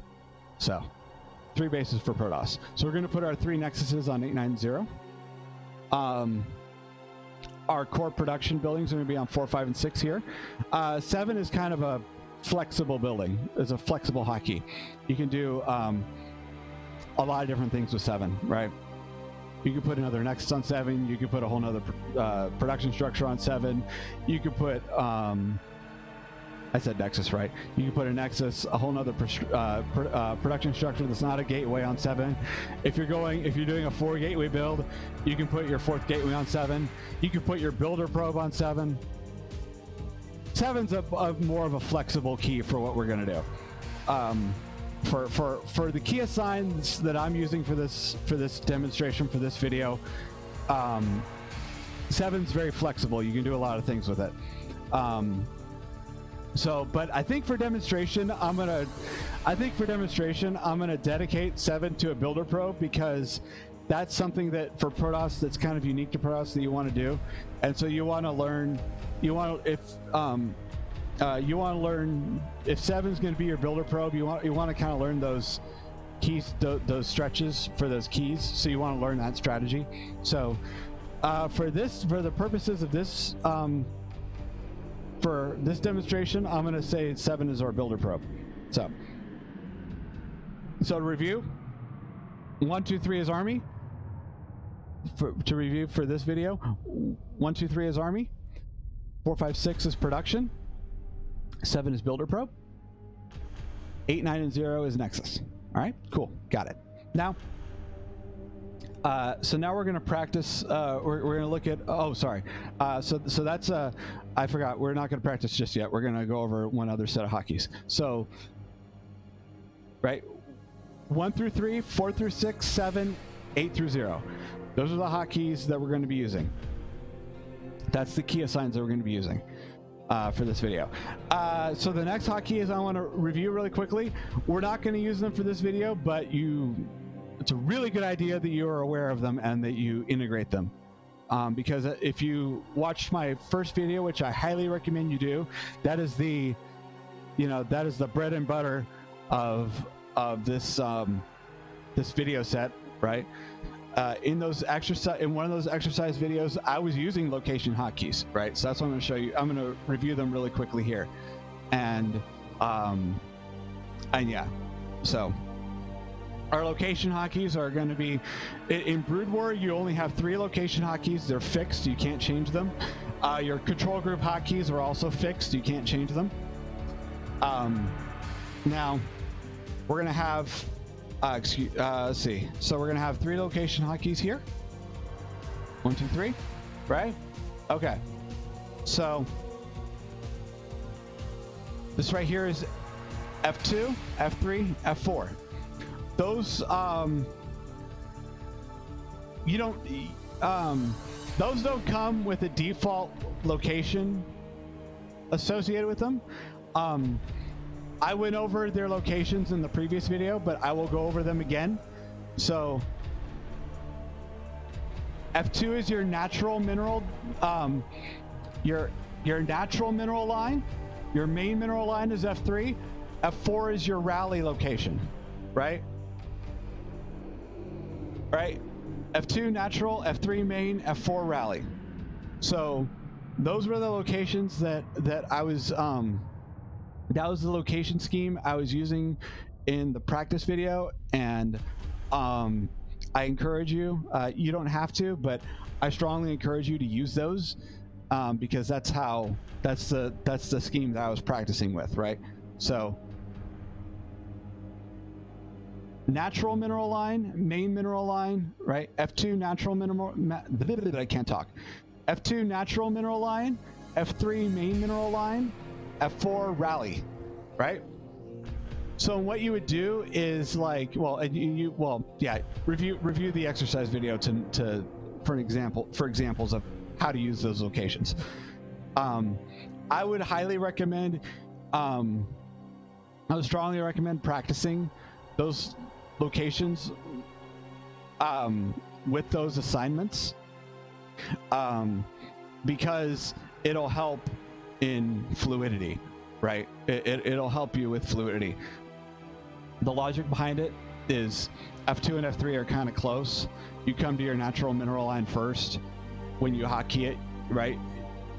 You're gonna come to it first, so it's on F2, and then you're gonna hotkey your F3. So those are really close together, so you can switch back and forth really easily. F4 is kind of a little bit more distant, not too much, but it's distant enough that you can kind of designate it to something different. So F4, it's also the F4 location hotkey is also a little bit away from your 1, 2, 3 control group. But anyway, F4 is going to be your rally, and it's a little bit more distant. So because it's a little bit more distant from F2 and F3, you can kind of associate it with a different function, right? But you don't have to, but I would highly recommend it, because you want to get into the habit of using your buttons to move around, and that's just going to be, if you integrate those in, it's going to feel really fluid. So, and that's kind of what I'm trying to like when I use hotkeys, I find that I really love it when it feels fluid, because then you're going to be moving around the keyboard anyway, so it's just going to feel really good. So I would recommend doing those control groups that way. But so now that we've reviewed this, I'm going to start up single player. I'm going to fire up this first exercise. I'm going to show you what you might want to be practicing. All right. I'm going to try and demonstrate a sequence. So using this keyboard, right? So we're going to go here. I'm going to go to episode 1. Boot camp. Fire it up. Let's skip through all this nonsense because it's not relevant. Start the thing. Okay. So here we go. So now what you'll probably want to use this mission, play it over and over and over, get familiar with it. What I would recommend you practice, if you're new to putting your grid over here on the far left for the first time, and particularly if you're new to these finger stretches, I would, this is how I would practice it, so this is why I'm recommending it. I would recommend you practice this mission with these kind of goals, this game plan, right? So I'm going to put the Marines here on 2 and 3. I'm going to put the command center on 8. And then, if you'll recall, Q is build SCV, right? So there's a finger stretch here that I'm going to try and practice. And I'm going to try and show a sequence that you can, an example of a sequence that you can repeat to practice this stretch, right? So this is the stretch I want. This is the stretch I want to practice. But one of the motions I want to practice is moving from this to this. Another one that I'm going to want to practice, I'm going to put my SCV on 7. So I'll simulate a builder probe. So when I build my supply depot, I'm going to simulate this stretch too. And it's the first time you do it, it's going to feel really, really weird. It's going to feel weird and awkward, but the more you'll practice it, you'll feel the flow, right? Your pinky in this, with this, I'll give you a clue, right? With these finger stretches and with this motion, your pinky is going to basically be like, you're going to be using your pinky a lot. It's going to be your, it's going to be a big like transition finger. So the purpose of this is If you watch anyone beyond beginner in this game, if you watch them, when they're using their hotkeys, they're moving all around the keyboard, whatever, right? You can tell they're navigating around the keyboard without looking. So they have these keys internalized to the point where they can just, you know, go over the keyboard and press, right? They're not looking at it. So if you're any level, intermediate or whatever, any level beyond beginner, you're not going to be looking at your keyboard when you're playing this game. Now, but you never see any of them talk about it. In fact, I would bet you that if you asked them, well, hey, how are you, like I see that you're moving across the keyboard there. Yeah. Well, how are you doing that? I don't know, I'm just moving across the keyboard. Right? And, you know, they're probably not being mean or dismissive or anything like that. They probably genuinely don't know. Because to be able to communicate that and to communicate kind of how your instincts are working, how you're figuring it out, you have to be very, very self-aware and very aware of yourself and aware of what you're doing and why you're doing it. And they probably haven't done that work. They probably just, their answer of, well, I don't know, right? It's probably an honest to goodness answer. I don't know, because I'm not self-aware. I haven't thought about it. I'm just doing it, right? Well, okay. I get it. And I understand. But for me, as a beginner, I guarantee you, for someone like me, where I learned very visually, I'm trying to learn. I'm trying to get better. Yo, pro, you're not helping me. Okay? Pro, you ain't helping me with, I don't know, I'm just doing it. So, that's why we're going over this.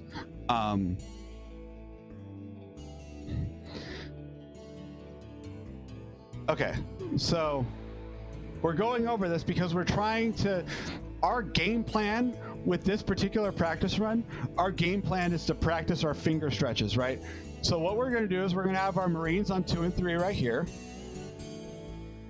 We're going to have our Builder Probe, our SCV, on 7 right here. And as you see already, I'm doing the stretch that we're going to be working on. And then we're going to have, so our Builder SCV is going to be on here, on 7. Our Builder SCV is going to be building supply depots. And on 8 is going to be our command center, right? What we'll be simulating is, if we were using the exact control group design I was talking about, right? Army on 2 and 3, Builder Probe on 7, main Nexus on 8, or first Nexus or whatever, in this case just one Nexus, right? Builder Probe on 7, Nexus on 8. Okay. And then these finger stretches here are the finger stretches we're going to be practicing, right? We need to be able to transition. What we need to be able to do, if we're going to play this any level beyond beginner, if we're going to actually improve ourselves, what we need to push ourselves to be able to do is do this, this, and this, right?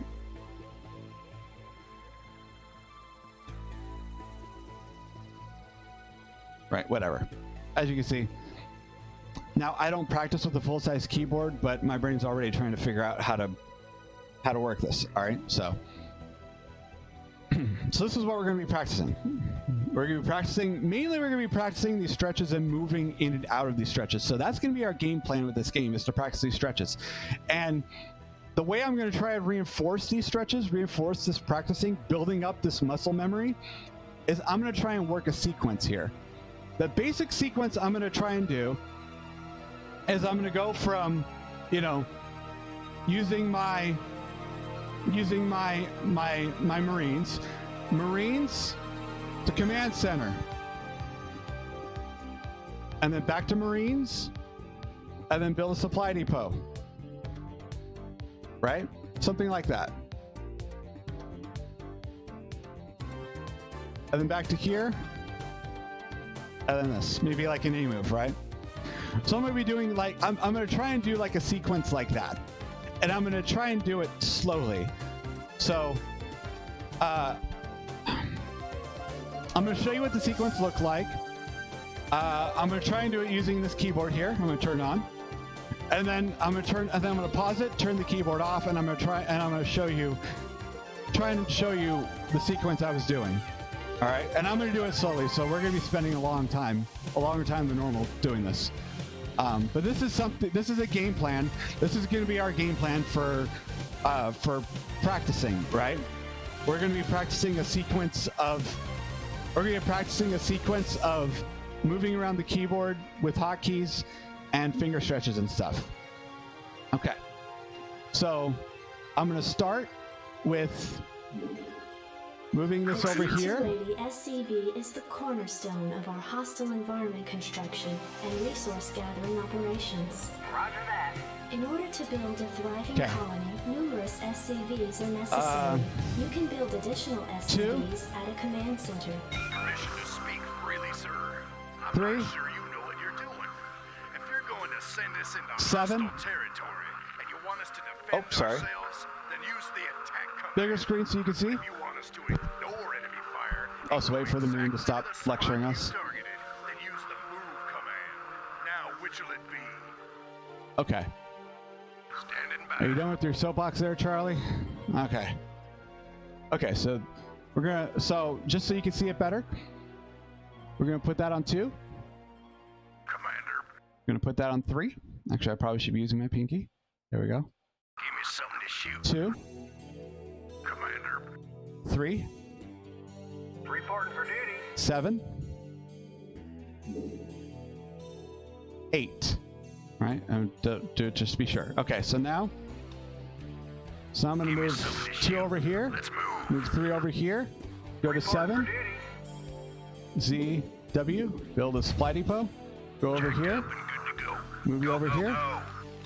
2 over here, 3 over here, 8, Q. Right? And then 2 over here, Up and good to go. Go, go, go. 3 over here, Outstanding. 7. Check on our supply depot. Okay.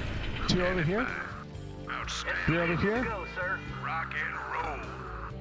8, Q. Additional supply depots Whatever. required. Reporting for duty. Supply blocked and money blocked, but Magistrate, okay. our stockpile of minerals has run out. Okay, so now I'm going to show you on the keyboard what I did. Right? So I started with moving. Wait, let me do this here. Okay. So you can see the motions that you're trying to practice, right? You saw it took me like 2 minutes to assign them and then start doing it, right? So it took me a minute, but we're just doing it slowly because we're practicing, right? We're not, right? We're practicing. We're trying to learn stuff. Okay. So I started with here, right? So I had my finger on control. I assigned to 2, and I assigned to 3, and then I assigned to 7, and I assigned to 8. Right? Control there. Easy. Now, the next thing I did is I took 2, moved. Sorry, I took 2, moved. I took 3, moved, right? Just a right click. So 2, right click, 3, right click. And then I went over to 7. I double tapped 7. And then I went to build a supply depot. By the way, if you're building a pylon and grid, it's the same. This is the same keys you'd be using. So this is why we're using grid mode, right? Okay. So I went to 7, double tap 7 to select. Build basic structure Z. Build basic structure Z. Build supply depot W, right? So this is what, I exaggerated so you can see, but, right? So 7, Z, W. And then I went back to 2. Select 2 to go back to 2. Whoops. Select an SCV and use the gather command on the crystals to collect more minerals. Thank you. Okay, so turned off the keyboard.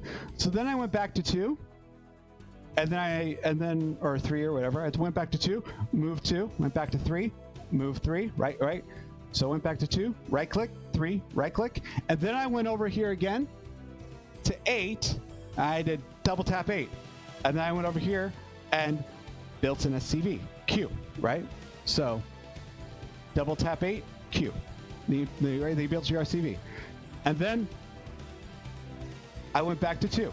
Double tap 2, and then I moved, right click, 3, right click, and then I double tap my SCV, my builder SCV, double tap. I clicked on the supply depot to check it. So left click on the supply depot to check its progress. Great, cool, look at that. I know how far along it is. Double tap 2, went back, and then 2, right click. Sorry, double tap 2, went back, right click, 3, right click. Double tap 8, build SCV. And then I got, mineral blocked and supply blocked. But I got mineral blocked, actually. I'm not supply blocked, but there you go, right? So the sequence, right? 2, 3, 7, Z, W, 2, 2, and 2, 2, 3, 8, Q, 2, 2, 3, 7, check, click, 2, 2, 3, 8, Q, right? That's all I did. But,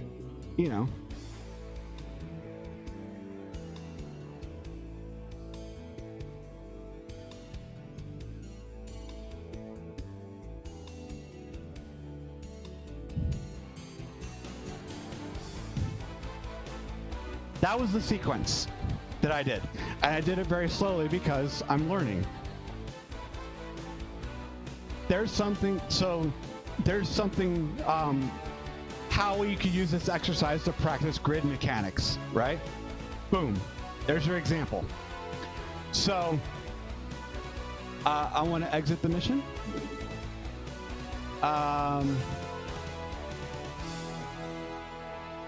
Let's quit it. Okay. So, as you can see, I just went into that first exercise, and this time I wasn't practicing my Protoss fundamentals. Instead, what I was practicing was my hotkeys. So if you're using a different hotkey setup, you can do this, right? If you're learning grid for the first time, you don't just have to practice your fundamentals in this mission. You could also practice learning your grid hotkeys in this mission. And you saw, I was slowly starting to teach myself how I'm going to move around the keyboard. This is important.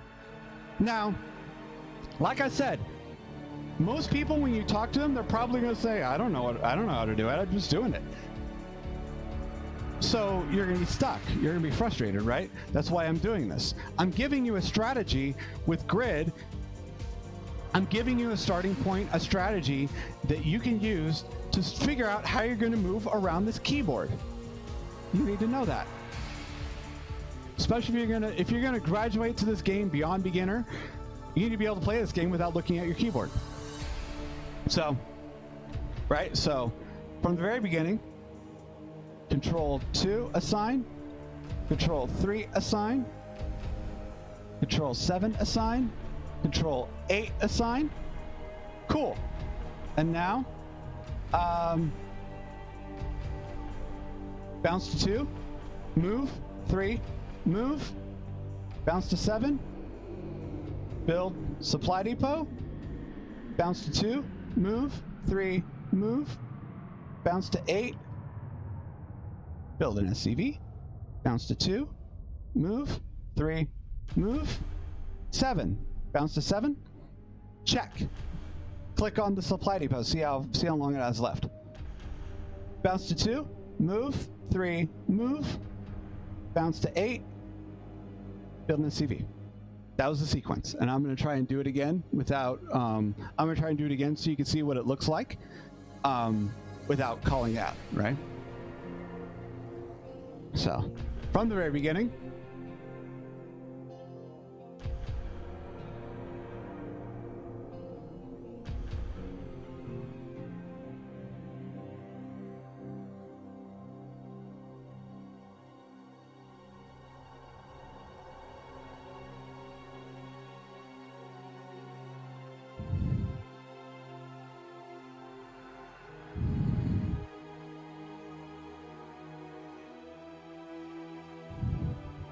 There you go.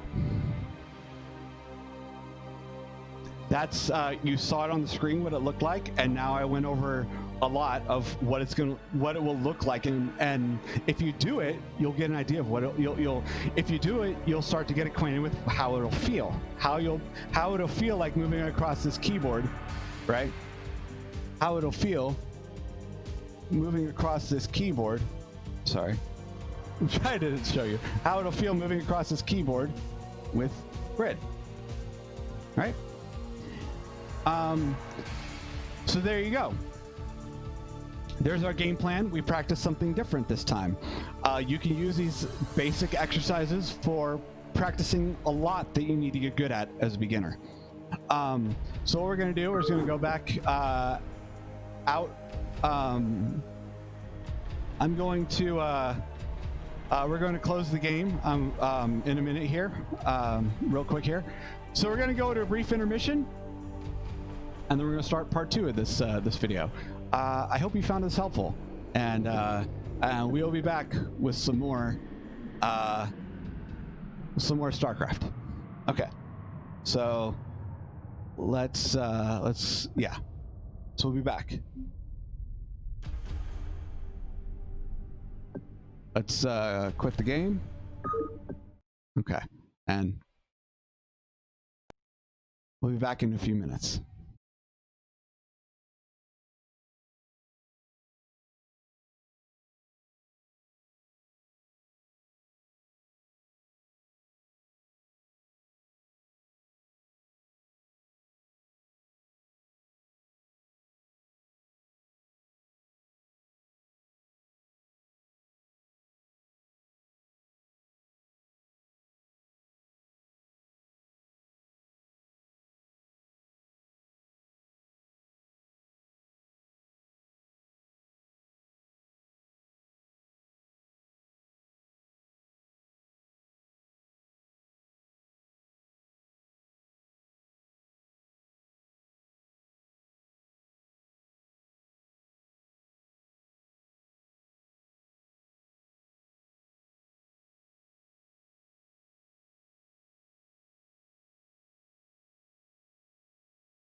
All right. Well, hello. I hope you enjoyed that small break. I know I did. I got me some water. Okay. So we can go back here. We're going to get back to our video today. So the first half of this video, I hope it's not going to be literally half, but, you know. I'm going by content, not by length. So the first half of this video is, as this title suggests, we talked about hotkeys. So now we're going to talk about kind of the last fundamental concept you'll need to know as a Protoss player, particularly a Protoss player, because Protoss units are unique in their own regard in this sense. So the next thing we're going to be talking about is build times. Now, if you remember in the first video, I indicated the timer. I'm going to go over this because as I've been learning StarCraft 2, as I've been learning Brood War, a lot of the resources out there for learning Brood War don't talk about time, but time is most definitely of the essence in this game. Oh my gosh. So, okay. So, what we're going to do here is I am going to go here. Let's see. Actually, I could do it here. All right. I am going to... Oh, no, wait. There you go. I can change this. Okay, so I'm going to go and change my capture here. And we're going to first do this in Word, in Microsoft Word. So I'm going to change my capture to Word so you can see. Okay. Okay, so will it open in Word? It will. Okay. So is this, if I could put this here. No. Okay, my Word is open. About this. No, I don't think that's it either.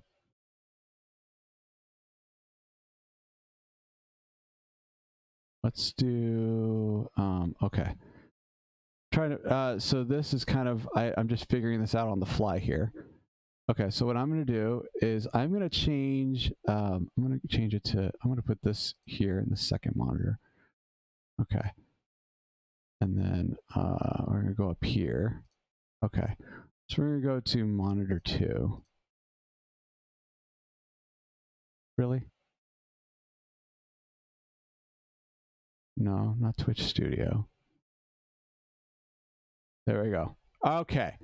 Awesome. Cool. We have monitor 2. Okay. So the nice thing about this is I will be able to show you because I'm going to be using websites as well. Okay, so we're going to talk about build times, and we're going to try and start learning build times in the segment. Now, a really good trick to teaching your brain something is to write it down. That's one method. To write it down, that helps you learn it. Also, to say it helps you learn it. So in this bit that we're going to do here, we're going to do both. We're going to write it down and we're going to say it as we're writing it down. So what I'm going to do in my screen up here is I'm going to open up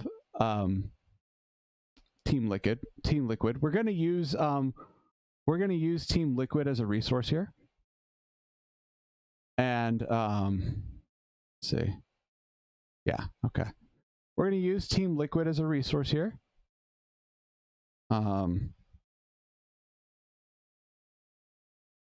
So let me type in Team Liquid. For this, Team Liquid is if you're learning StarCraft and you're looking for good resources, Team Liquid's a good resource. Brood War, I should say. I feel like there's a little bit more resources out there for StarCraft 2, but Brood War, I would say Team Liquid is definitely the best. So we're gonna go here, and we're gonna learn, and we're gonna check out what Team Liquid has in store. I'm gonna go to Protoss units. So what I did is I Google searched Team Liquid Protoss units, and now I'm gonna Protoss Wikipedia StarCraft. There we go, right here. Protoss Brood War units. Okay. So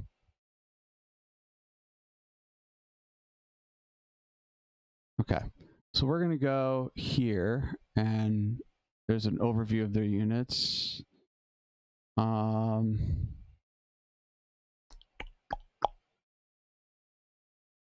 Let's go to Protoss here. Yeah, okay. We're going to go to Protoss units. All right, so we're going to have two tabs open. We're going to have Protoss units and Protoss buildings open. Okay. Oh, sweet. So buildings and units are in the same space. That's nice. All right, so we'll use this then. Whoops. Okay. Okay, so I'm going to bring it down here, and we're going to go back and forth between these two screens. So this right here, and in fact, let me put my video up here. There we go. So this right here, this is the Team Liquid resource that we're going to use for learning this. And we're gonna write it down in Word to try and help us internalize it, to try and help us learn it. So why do you want to learn buildings? Why do you want to learn build time specifically?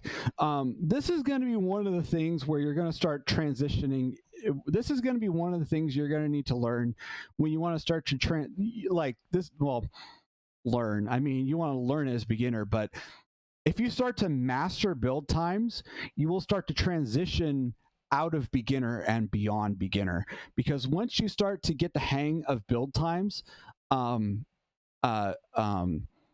build orders will start to come together. So learning and mastering learning your build times is key.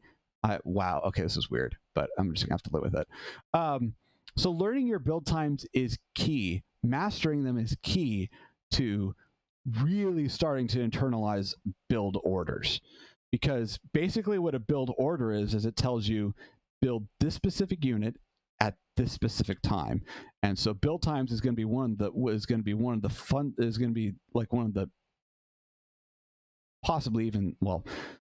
of the two fundamental parts of build orders is build times, and then the other part that's the harder part for mastering a build order and for honing in on build orders, the part that kind of brings you into expert territory is like honing in on your resource collection rate.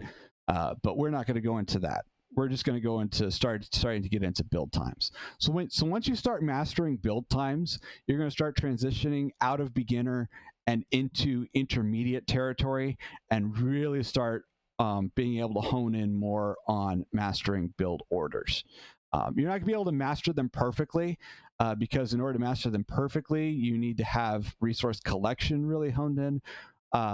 But in terms of learning them, in terms of internalizing them, you will start to really get the hang of them conceptually when you master build times. So this is kind of like it's kind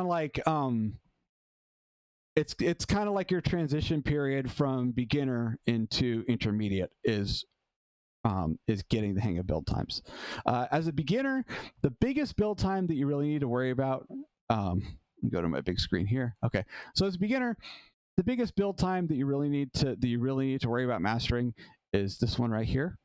You need to definitely master building a probe if you want to really move forward and progress as a beginner.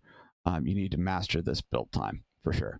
The rest of these, you just kind of want to start getting introduced to and getting the hang of conceptually, like some of the key ones, like, zealots you want to get the hang of. Dragoons, you'll probably want to get the hang of dragoons. So there's some key ones, and I'm also gonna be talking a bit about this. So what we're going to do is we're going to basically use this Team Liquid resource, and when we're using this resource, there's very specific information we're looking for, right? So we're going to look at this resource, and we're basically just going to look at, we're gonna look like we're gonna open up like say the observer page right here, and we're going to look at, and the only information we're interested in is seeing exactly how long it takes to build an observer. And like I said, Team Liquid is a very trustworthy resource. Team Liquid has been around for a long time. There are a lot. It's a great resource for StarCraft esports. It's a great, I mean, they're connected to a lot of like professionals, and there are a lot of noteworthy players that are part of Team Liquid. Day 9 being one of the more prominent ones that's part of Team Liquid. So Team Liquid has been around for a long time. They're a very great resource to use. So that's why we're using Team Liquid. Now, so what we're going to do here is we're going to go here to probe. And we're going to start with the probe. Probe is the big one. And in fact, for beginner, I'm going to highlight it. I'm going to highlight it for beginner for sure, because this is like a must master. Okay. So here's the probe page, right? Can't really, okay, so we're going to scroll down. So okay, so you see it right here. Oh, it's beautiful. It's perfect right there on the screen. And it's actually like kind of focused in a little bit. Beautiful. You guys got a beautiful view of this. Actually, I think your view is slightly better than mine. Okay, so this right here, this icon right here that looks like a clock. You can't see it. There you go. It says build time when you highlight over it like that. Okay, so that's the information we're looking for with all of these units. Okay, so a probe's build time is 13 seconds. Those are in seconds. So, right, I wonder if I can actually open it up in a new tab. We can see. Okay. Game speed. Whoops.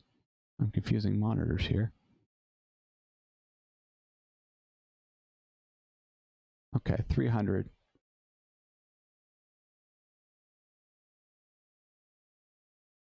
Yeah. Okay, so I'm guessing this is their build time here. I'm guessing that 300 translates to 13 seconds. So if you're trying to work on mastering probe production, and you're trying to practice it with Terran, look at this. You can practice it with Terran. It takes exactly as long to build a probe as it does to build an SCV, right? This identical build time. So 300, I'm not sure what that translates into. I'm not sure what this value is. I know it's not seconds. It's probably like frames or something, like 300 frames or whatever. But anyway, this translates into 13 seconds, 300. So it takes 13 seconds to build a probe. It also, for our exercises where we practice as Terran, right? It also takes 13 exercises. It takes 13 seconds to build an SCV as well. So if you're trying to work on mastering building probes, constantly mastering building probes and constantly mastering building them efficiently, you're going to need to eventually think about build time. And so you can do that with SCVs because the build time is the same for both, as you can see here, right? So we're going to go back to the screen here. Okay, so cool. So we're going to close this tab. All right. So right here, 13 seconds. So this is the information I'm looking for all these units. Okay, so let's go back to Word. Okay. Now, we're going to, should be okay. Okay, so we're going to write first units. Probe. 13 seconds, right? I don't like that. Okay. 13 seconds. Yeah, I like it close together like that. Okay. So then, and whatever, right? So I'm going to scroll down. I'm going to scroll down just so you can see it. So what I'm going to do is I'm going to write them in. I'm going to write all of the units in, right? So units, probe, 13 seconds. So now what I'm going to do is I'm going to write all of the Protoss units in from memory. Not only that, I'm going to write them down in the order. I'm going to try and write them down in the order that they appear when they're produced. Like the order that they appear in the production building. I'm going to write them down in that order. All right.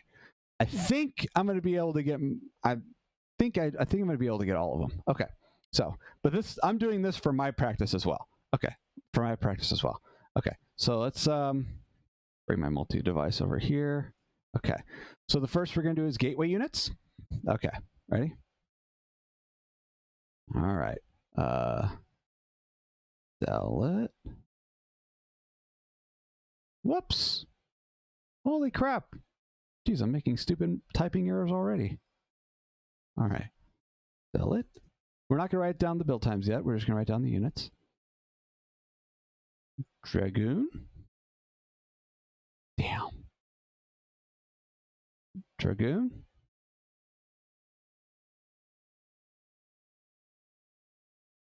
High Templar. And let's go down and scroll down a little bit so you can see. There we go. High Templar. Dark Templar. Now, for Protoss, this is kind of tricky because there's actually two hidden units here. Two hidden units. Right? So, and it's the two hidden units are what the Templar become. Okay. So, we also have an Archon. Archon's a gateway unit. It's a hidden gateway unit. We have a Dark Archon, right? Our other hidden gateway unit. Okay. So now we have our gateway units covered. So now I'm going to move on to the the robotics facility. Okay. So our first unit is a Reaver. Then we have a shuttle. Hello.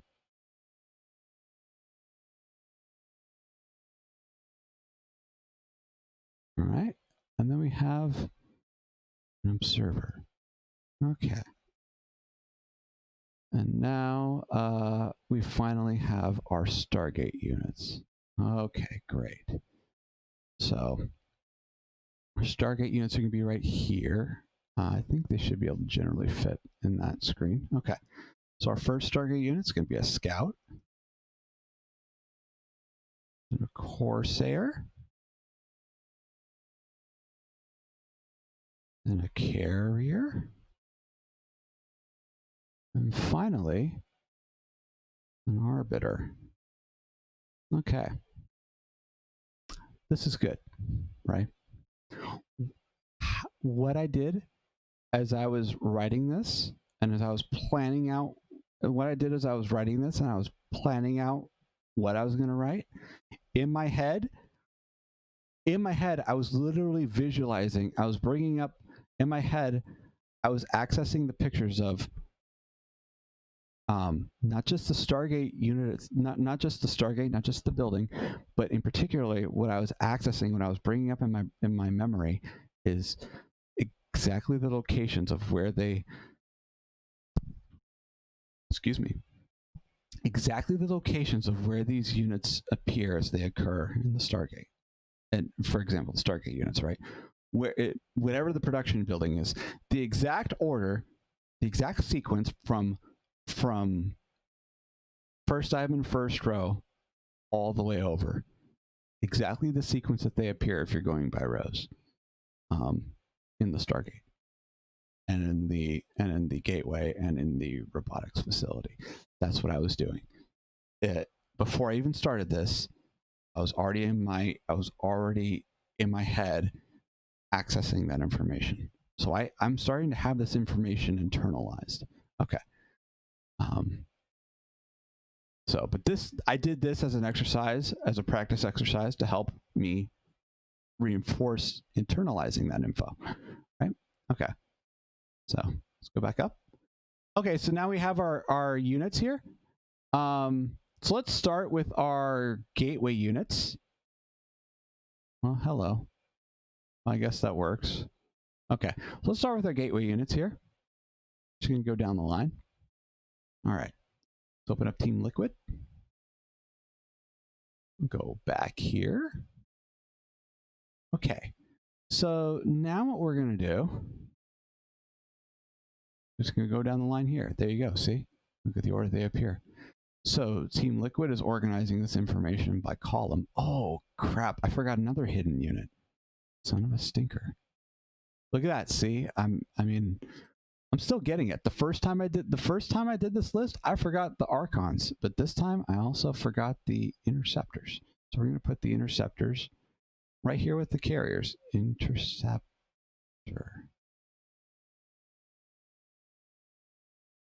Okay. Awesome. We're going to do that.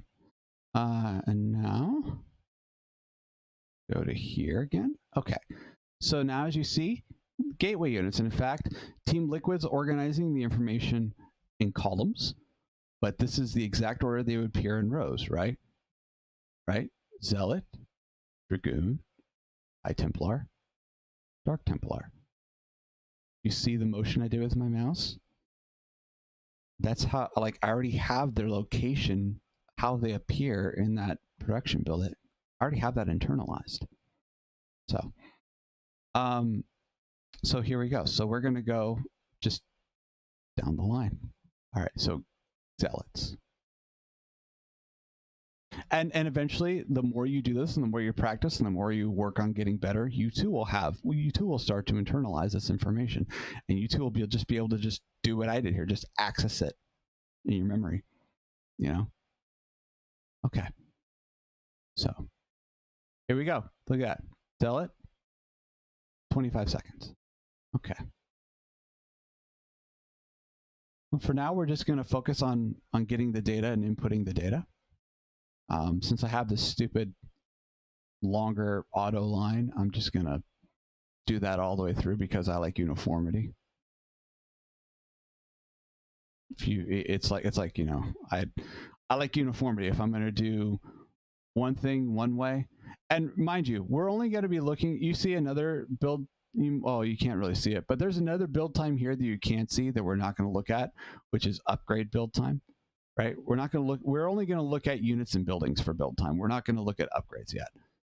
We're actually not going to do that at all in this segment of starting to learn build times. We're not going to look at upgrades at all.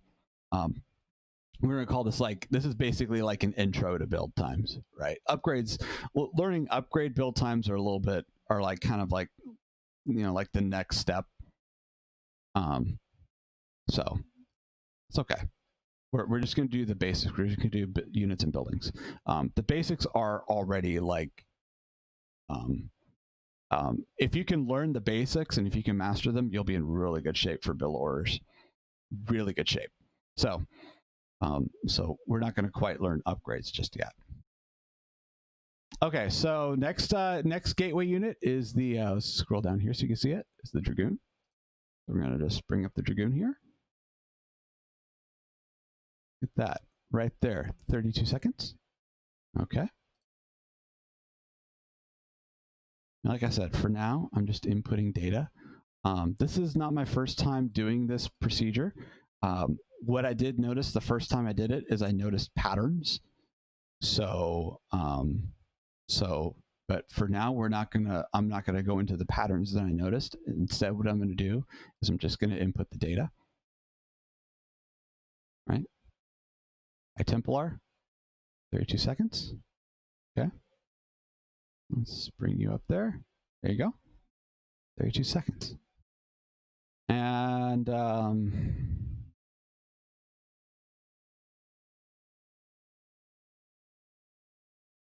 Dark Templar. Look at that. There you go. Right there. 32 seconds. You can't see it. It doesn't show up very well on your screen, but it's highlighting well on mine. So 32 seconds there. Although I'm also recording, so that's probably why it's being inconsistent. But yeah, just hover over it and it'll highlight. It'll say build time.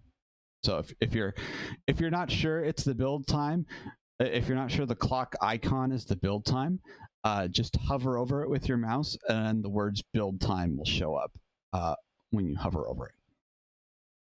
Just to confirm, right? Okay, so still going down the list, we're doing Archon right now. Oh, let's go back. There we go. Okay, so here's where we are right here, Archon. Archon. Oh, I'm sorry. I keep forgetting. I keep forgetting my logos. My logo is obstructing part of the screen. Okay, so Archon right here is 13 seconds. All right, so we're just going to input that, and just and once I get to robo units, I'm just going to do it a little bit more quickly. Okay, robo units, Dark Archon. Sorry, this is the last gateway unit we have. There we go, 13 seconds. Okay, so done with my gateway units here. Look at that. So now I'm gonna scroll down. All right, we're gonna do. Oh, it'll be perfect. I'll be able to do robo and if I can move this down just a little bit. I'll be able to do robo and Stargate units together. Okay, we're gonna do that. So we're gonna start here. So there you go. So you can see that there's the Dark Archon we just finished right up there. Okay. All right, so we're going to continue on with the Reaver.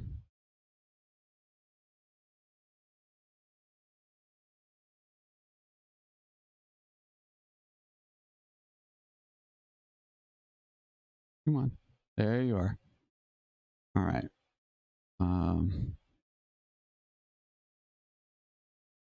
Reaver's 44 seconds. Again, I didn't show you the cursor this time because I'm trying to do it a little bit more at my pace and not demonstrating, but that's where I got the information, is that icon right there, the clock icon. So, okay, let's go back. So we're going to do shuttle.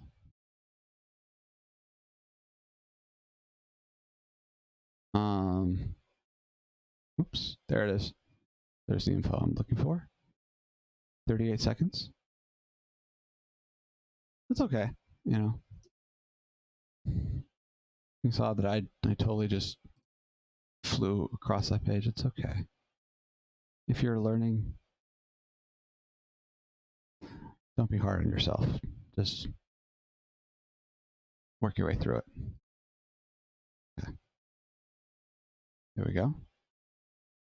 Centering it there a little bit better for you. Okay. 25 seconds. Okay. And moving on. We've got Stargate units. Okay, we have 50 seconds for the Scout right here.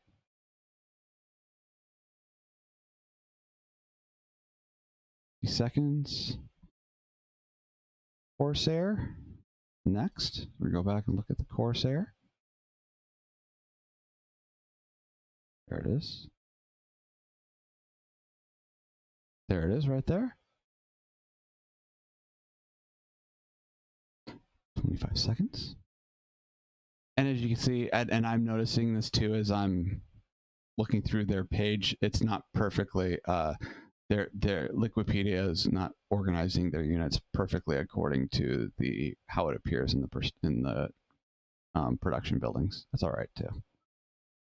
The big thing is that is the big thing that we're looking for. Like you can internalize that information on your own. That's very doable. The big thing we're looking here that you can't internalize right away on your own without their help is the build times. Okay, so we're moving on to Carrier. Our Protoss Happy Ship.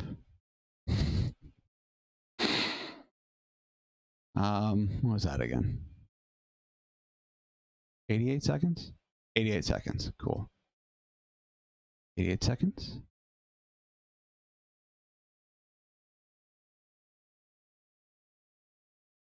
You ever sat in a game, build a carrier, you'll be a very happy Protoss player.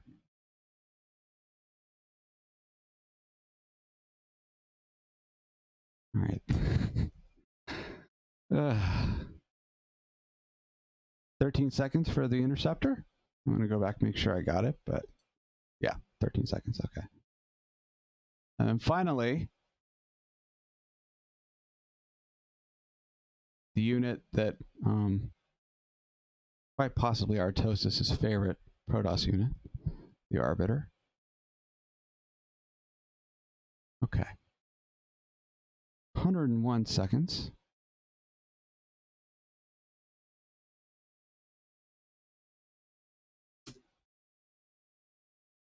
All right, there you go. There's our build times. And now what we're going to do is we're going to do the same thing for we're going to try and do this. Wait, oh, another thing I want to do. Wait, I wonder if I can see this info from Wikipedia, if I can confirm how they appear. The gateway.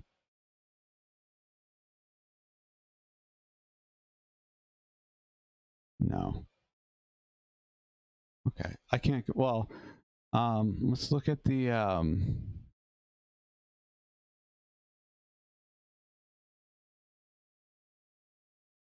shuttle reefer observer.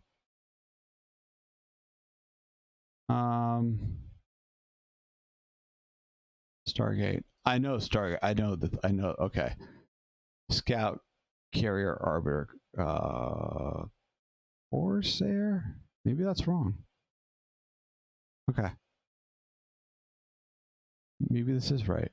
I'm trusting this. I trust them more than me because I'm still learning. Okay, so I'm gonna do. I'm gonna put this just so I can internalize this organizational information. So what I did wrong is that I put the Corsair in front of the Scout. But I actually think that the Corsair is where they say it is. I actually think it's in the start of the second row. Okay, we're gonna go down here, put the Corsair down here. And then the other one is I think I switched around the reefer and the shuttle. I think they're right that the shuttle is first. We're gonna go over here.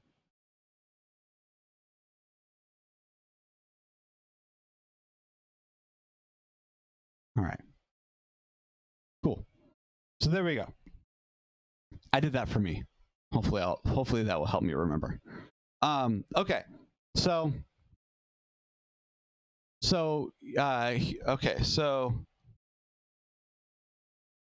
here we are. We have our Protoss ground units, right? So now the next thing we're going to do, and I'm going to put it in right here, right? We're going to go buildings. So these are the build times that we're only going to focus on in this video. I'm not going to touch upgrade build times, because for a beginner, build times are critical information, and this is more than enough information for you to work on mastering. More than enough. So, yeah, if you can master these, you know, you'll be in good shape. You'll be in good shape. So, okay, so now we're going to do Nexus. There's a couple of them that I mix up that I hope I'm not going to mix it up too bad. Nexus, Pylon, Simulator. I know I have my first row pretty good.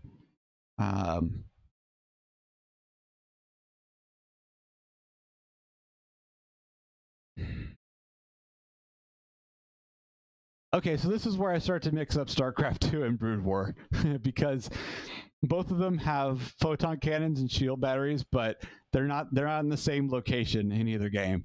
So this is why they're kind of in different locations. So so when I get to either of those, I'm gonna be stuck because I have it currently. I'm confusing because the photon cannons and the shield batteries are in two different locations in both games. It confuses me. So I haven't quite internalized where like the photon cannon is in Brood War versus StarCraft 2. but this is the gateway, right? Second row. This is the forge. Okay. Now this right here is one of those buildings. This is the cybernetics core. And this right here is the other building. I just did that to be cute. Okay.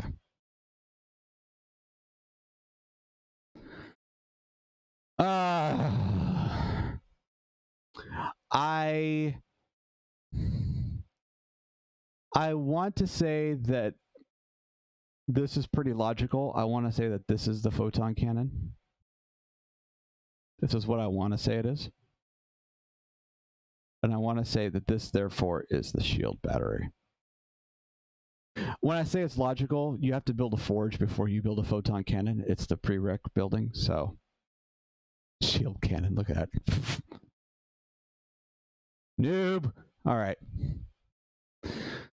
Okay, so I think this is the basic structures. The advanced structures, let's see, robotics facility. Stargate. Citadel of Badoon. Robotic support bay.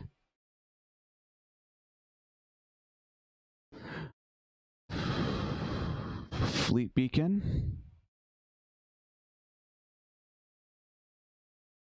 Templar archives.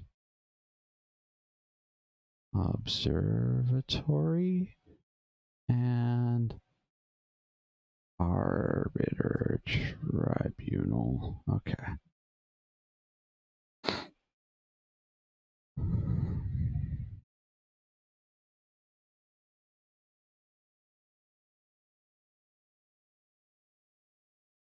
All right.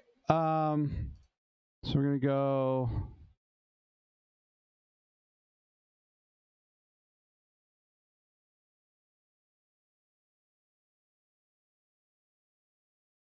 All right, so we're going to go here.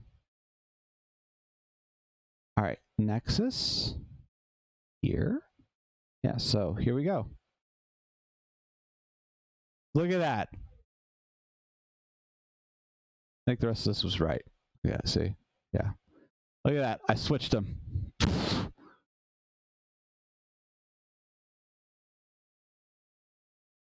Okay.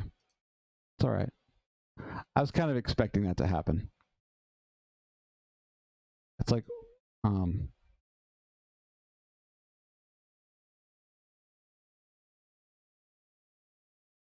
so StarCraft 2, they're in the logical position, and Brood War, they're in the what the hell does this mean position. Like everything in Brood War, of course. It was the first game, and it was the game where they didn't it was the first game, and so in StarCraft 2 they kind of like redeemed a lot of the places that could have been more efficient. So, but it's okay. Okay, whoops, that's not what I want to bring up. Okay. So next we're going to go to these buildings here, right? So we're going to go to the Nexus. And there we go. Whoa, where am I at?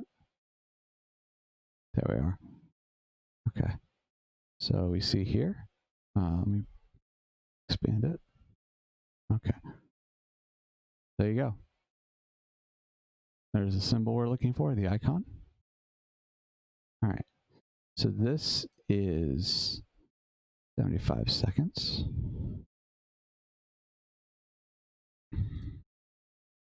Just going down the line. Pylon. Okay. Pylon is 19 seconds. Whoops, I should probably do that stupid auto long space thing. There we go. Okay.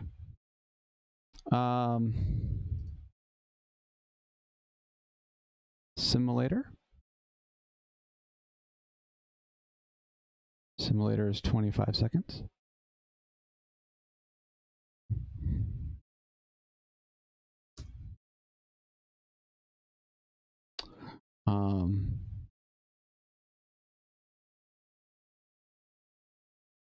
Let's see. Gateway. 38 seconds for the gateway.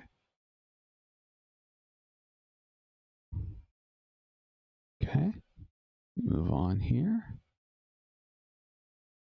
Back. Okay, forge. 25 seconds for the forge.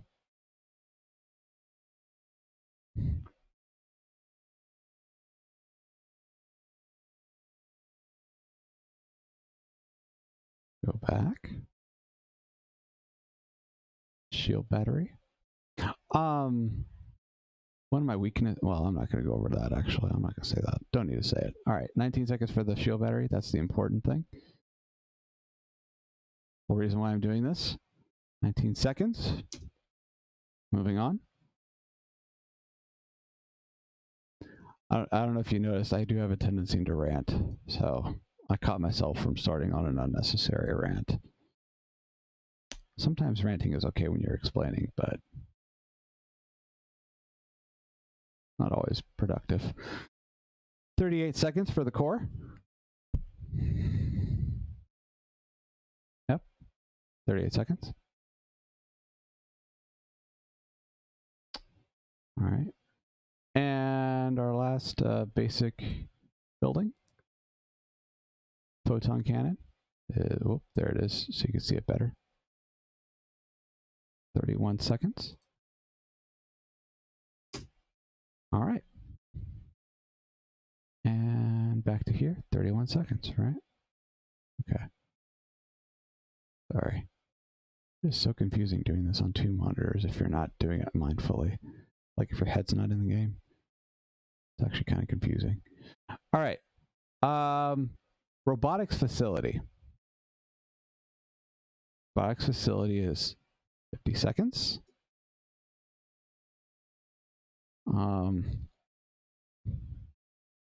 Go back. Stargate is the next one. Stargate is 44 seconds.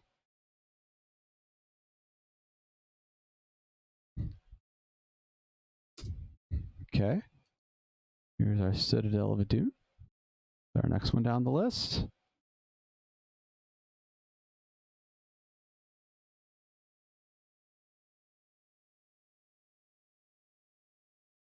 "38 seconds for Citadel of Adun.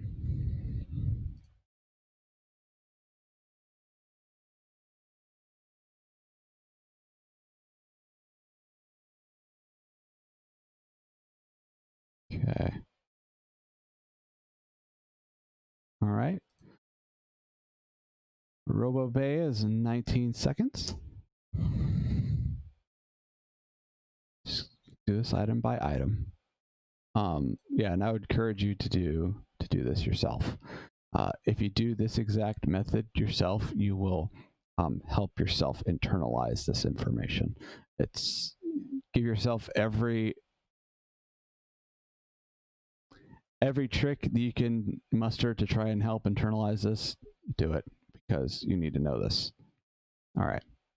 My fleet beacon, did I do one too far? I think I did. I think my fleet beacon, yeah, I did one too far. Okay. Fleet beacon is next. All right, there it is. You see it right there? Cool. Whoops, next one down. Whoa. There we go. Okay. That's why that's what I wanted to do. All right, so let's go to here.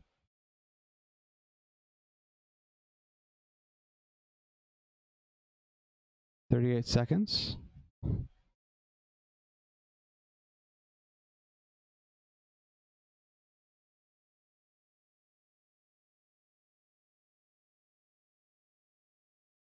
Observatory, 19 seconds. And finally, our notorious Arbiter Tribunal, is coming in at 38 seconds. Okay. So here we are, right? Here's our Word document. In fact, I think what I'm going to do just to keep this list concise is, no, we'll leave it at that. We'll leave it at buildings like that. Okay. So we're back to here.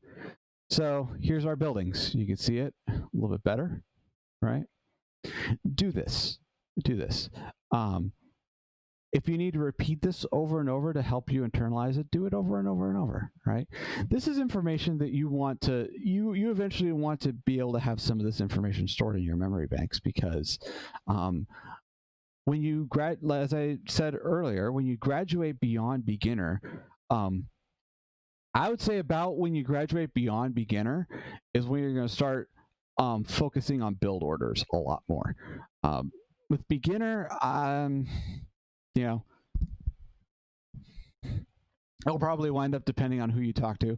In my opinion, if you're an F rank and E rank, to me, like that's what I think when I think beginner. If you're like an F rank, like I am, or E rank, you should be focusing on build orders as much. You should be focusing on what we're actually focusing on with this video, with these two videos, is more, which is, you know, you should be focusing on your mechanics. You should be focusing on your fundamentals. You should be focusing on how you're going to navigate your keyboard with your hotkey system, and you should be focusing on like flow of the game, right? You should be working on building a game plan of how the game is going to play out, and not worry about so much about executing it perfectly, but having an outline, right? If you're writing an essay, a really long essay, you outline it. Having an outline of developing a mental outline of how the game is going to play out for you, and of course, you know, you know, you adapt when you need to, but so, you know, for like, to me, I would say, in my opinion, if you're a beginner, and I am a beginner, so I'm saying this is someone where this is the stuff I'm working on too, because I really think that these are the areas that are going to help me the most learn this game. In learning this game, if you're a beginner, I would say that you probably should focus on build orders less and focus more on the overall concept of the game first, right? Start big,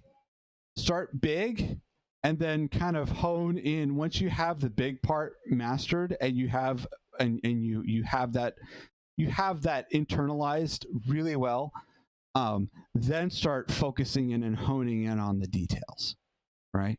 So start big and then focus in on the details. So this part right here, where we're learning about build times, this is where we're starting to you can see, right? I mean, the big part is learning all of this in the order that they appear. Now, as you can see, I still made some flubs here, right?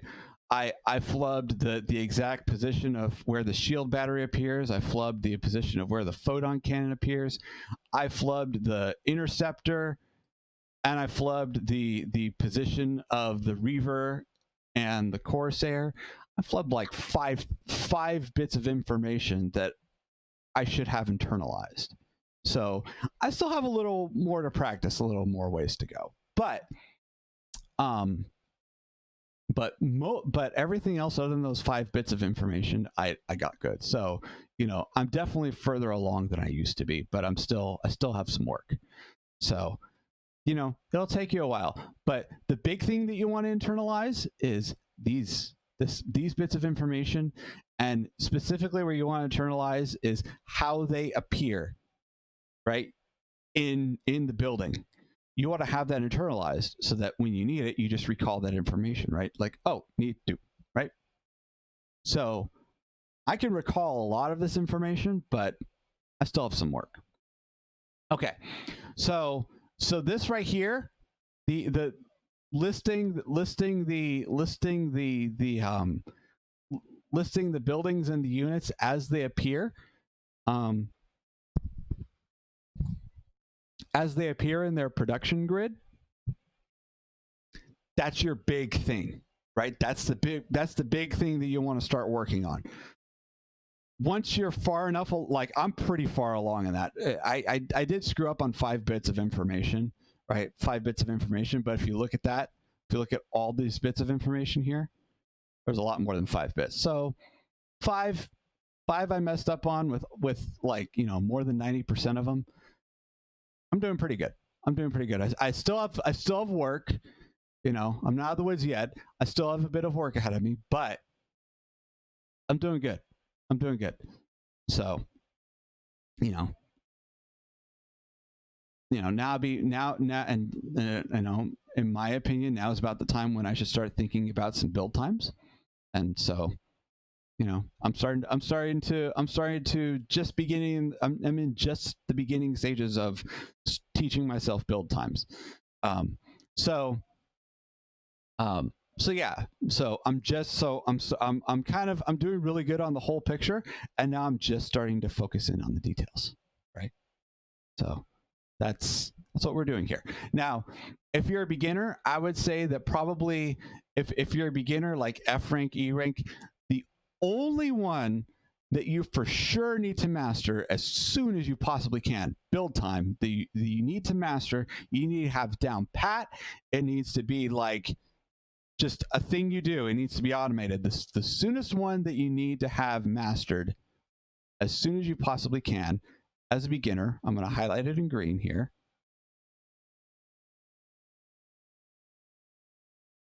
Whoa.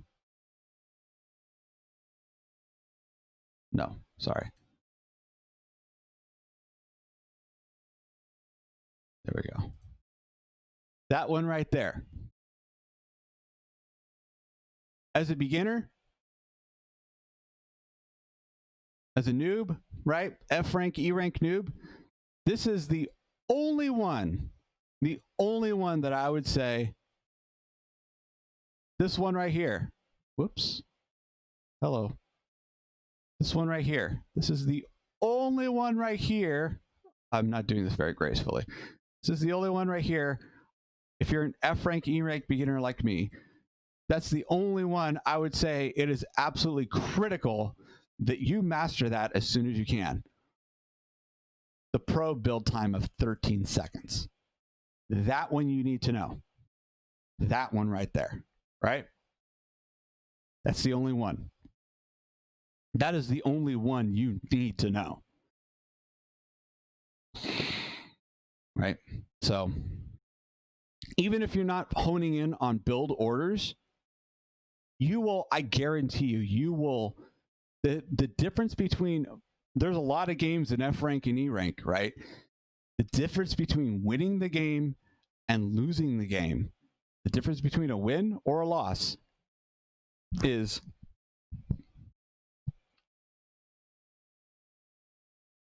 if you're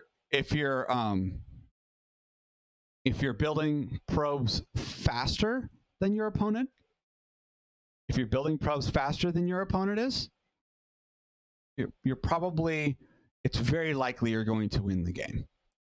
If you're building probes slower than your opponent is, you are probably going to lose. Literally, F rank, E rank, the difference between a win and a loss is probe production. That's it. That's fundamentally, at the end of the day, the games where you lose, your opponent is probably going to outproduce you in probes. So it is fundamental that you learn this ASAP. You master this ASAP. You start building a probe from 13 from right at 0 or as soon as you can. And the trick that you need to do is the same trick that I need to do, which is try and figure out how you can gather 50 minerals, where you need to position your mining probes to where you can optimize your mineral mining speeds, right? So that you can you can produce your next probe at 13 seconds later. If you produce your first probe at 0 or 1 or 2, whenever is immediately after you start mining, 0 seconds or 1 second or 2 seconds, right? That's 13 seconds, 14 seconds, or 50 seconds. Either at the 13, 14, or 15 second mark, you're going to need to try and figure out how you're going to build a probe right away at 13, 14, or 15 seconds, depending on when you start building your first probe. That's what you need to work on. Pretty much from the get-go, you need to work on constant probe production from 0 seconds from right when you start. And if you're ahead of your opponent in worker production, you will probably win the game. It's that simple. It is that simple. So this is the most fundamental build time that you need to master as a beginner. This one right here. This is the only one. The rest of these, work at your own pace, internalize them at your own pace, but master that one. I can't repeat this enough. Master that one. All right. So that's all. But as you can see, so when you start honing in on build orders, when you start working on build orders and openings and stuff, and you start honing in on their timings, build times are going to be a real important thing to understand in terms of executing those build orders. Now, I want to show you some patterns here that I've noticed. Right, before we even go into a game, I want to show you a pattern here that I've noticed the first time I did this, right? So some things. My Archons, my Interceptors, and yeah, that's it. So my Archons and my Interceptors take about as long as it takes to make a probe. And a probe makes pretty quickly. It makes pretty quickly. So, you'll see people when they play Protoss, they'll fuse Archons right there on the field. Now you know why they'll fuse Archons right out there on the field, because it's practically the same as building a probe out in the open where your Nexus is, right? I mean, it builds fast enough that you're probably okay. As long as you have army nearby, you're probably okay fusing Archons out in the field, because they build as fast as a probe does. So there's a pattern there. Another pattern there that I was very happy to see. I was like, whoa, I'm surprised to see that. And it's a very pleasant surprise. And it's like, well, I'm probably going to start building them more. Is look at this. High Templars and Dark Templars take as long to build as a Dragoon. So if you have, if you're building Dragoons out of, let me turn this off, right? If you're building Dragoons out of 3 gateways on 4, 5, and 6, right? If you're building Dragoons out of 3 gateways on 4, 5, and 6, you can, and you have those gateways organized in a certain area on the map, you can actually use those same exact gateways to spawn High Templar and Dark Templar. Right, you can use those gateways to build High Templar and Dark Templar. You can build you can build your Templar concurrently with your Dragoons, right? So if you want to incorporate Templar into your army, maybe you do 2 of them Dragoons and 1 of them Templar, right? So what's our Dragoon?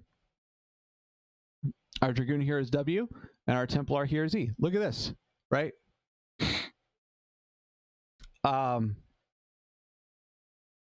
You could do this a few ways, right? 4W, 5W, 6E, right? There's one way you could do it. Look at that. 4W, 5W, 6E. Sorry, no, I didn't do that right. My bad. All right, try this again. Okay, 2 Dragoons and a Templar, right? And a High Templar. 4W, 5W, 6E. There you go. Look at that. I ranted on a lot about guitar playing in my first video. There you go. I'm going to rant about it again. Look at this. If you think this is hard, right here, this motion, clearly you've never slid a power chord up even 1 fret on your guitar board ever, because that's exactly the same motion, right? Exactly the same. Look at that. 4W, 5W, 6E. 4W, 5W, 6E. 2 Dragoons, and 1 Templar off the same 3 gateways. And if you do it in that order, and you do that, and you do that in like a second, which you can totally do, right? You're going to have 2 Dragoons and 1 High Templar come out at exactly the same time, because why are they going to come out at the same time? Because look at this. Dragoons and High Templars have the exact same build time. This is why you need to know this. And now, I'm not going to say you need to know this right off the bat as a beginner. I would say this is probably learning build times is probably your last step as a beginner, your last step at mastering beginner level StarCraft and transitioning to intermediate. So this is like the last thing you do before you graduate. The last thing you do before you graduate from being a beginner is you really start mastering some of these build times. Look at this. 2 Dragoons and a High Templar, and they come out at exactly the same time. Now here's another thing I want to show you.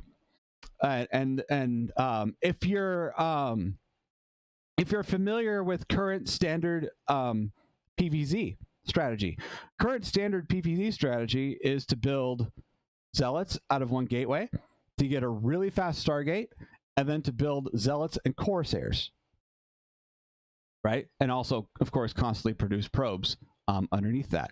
Now, whoa, why did I put this in green? All right. I want you to notice something here. So I'm going to highlight them in a different color. I'm going to highlight them in a different color than yellow. Let's highlight them in teal. There we go. Okay. So now I want to highlight another unit, but in a different color yet. I want to highlight them in red, because red is a default color for Zerg, right? So there's this. Oh, that's a little too dark. I don't have many options, do I? Okay. So that's Zealot. And I'm going to highlight the Corsair here in red too. Okay.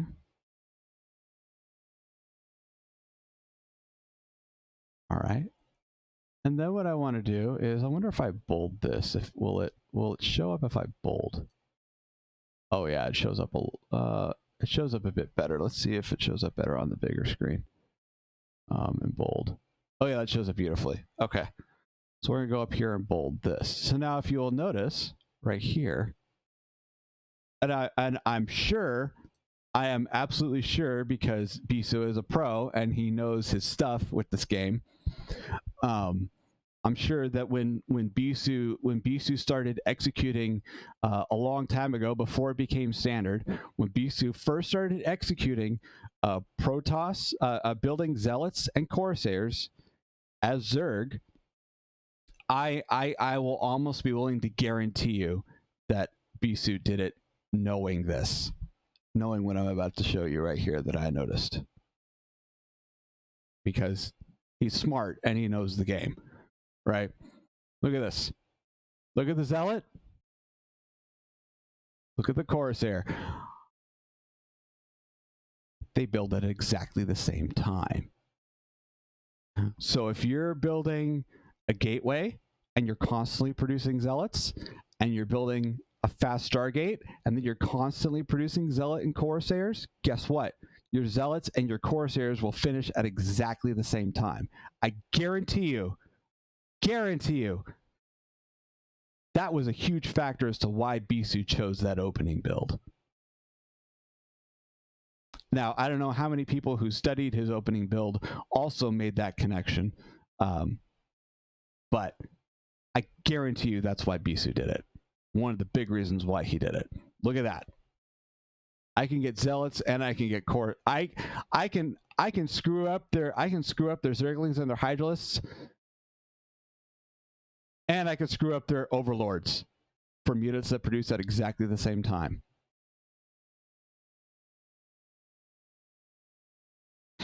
Guarantee you that. Why? Because Bisu's a genius. All right. So, and true geniuses know what they're doing. They it's not just that they know what they're doing, they do it very intelligently for exact reasons. And yeah, Bisu's a genius, and so I guarantee you he knows that. Now I want to point this out, right? Now, so there's a few others that, you know, you'll internalize here. Another thing I want to point out here, kind of bizarre given the current state of PVT, but I want to point this out. Artosis' favorite unit.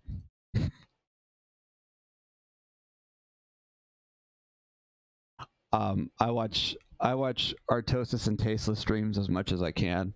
I know I am certainly up to date with his frustrations in TVP, and I agree with him. I agree with Artosis 100%. So I am making this joke in a very friendly way. Okay. So I want to point out the Arbiter here, right? Kind of an interesting thing to note given the current state of the game. Look at that. 101 seconds. Okay, that's a long time, but wait. Other units too. Protoss have other units too that produce obnoxiously long. You're right. You know, we have the carrier here, 88 seconds. And you know what? You would expect the carrier to take forever and a day to produce, right? And it does, 88 seconds, right? Nexuses, you would also expect the Nexus to take a long time to produce because it's your core resource building and it's your core base building. Yeah, sure, it'll take a long time. Look at that. Nexus at 75 seconds. As popular as the freaking Arbiter is in current PVT, mid game, as popular as that freaking unit is, look how long that unit takes to build. Holy crap, on a cracker, it takes almost 2 minutes to build.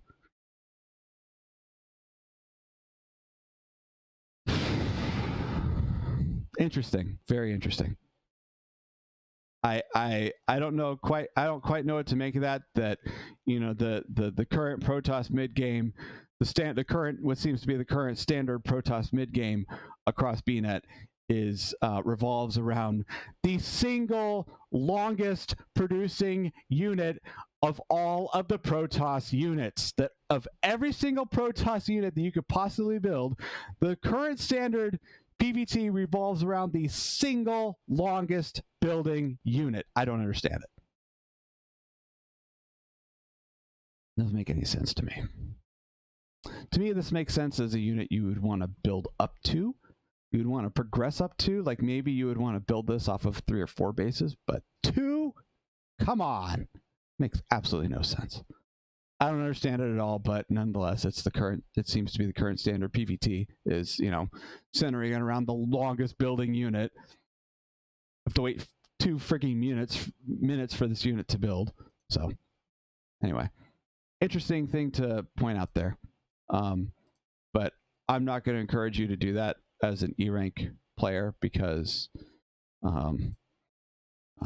Corsair Zealot, definitely. I would also definitely encourage you to look into this because these 3 units right here, the Zealot, the Dragoon, and the High Templar, are core Protoss units. That's your core Protoss ground army right now, right there, and arguably your core Protoss army composition in general, right? So because it's your core composition, I would encourage you to look at these two, as well as this. This is standard PVZ right now, is Corsair and Zealot. Look at that. They produce at exactly the same time. So these are some things you want to look at now. But you want to look at these things. You want to look at some of these things here, and just start. If you get to this point, where you're starting to really hone in, like you have the whole concept. The structure of the game, you're feeling good about it, and you want to start honing in more on the details, right? Start thinking about this. Start thinking about, building your Protoss, building your Dragoons and your High Templar at the same time. Start thinking about why the Bisu build is standard, why it works so well. Look at that. Corsairs and Zealots exactly the same time to build. I guarantee you that's a really core part of why it works well. Right? So, and like, once you start thinking about this, but I definitely want you to master this. Definitely want you to master the probe at 13 seconds. That is critical. If you can, you want to constantly produce probes from second 0 and just keep doing it the whole game. If you can get ahead on probes of your opponent, you will. If you're an F rank and E rank, and you can get ahead of your opponent on probes, you will win the game. I know, because I've lost games exclusively for that reason alone. You will win, I guarantee you. If you master probe production, you win F and E rank games. Done. So that's definitely like critical skill if you're a beginner. Master that as soon as you possibly can. So we're gonna go out of build times here. Go out of the screen. We're gonna go. I'm gonna edit my screen capture. Up here. There we go. I'm gonna edit my screen capture to go back into the game. Go into full screen application. Okay. And we're going to start a Brood War.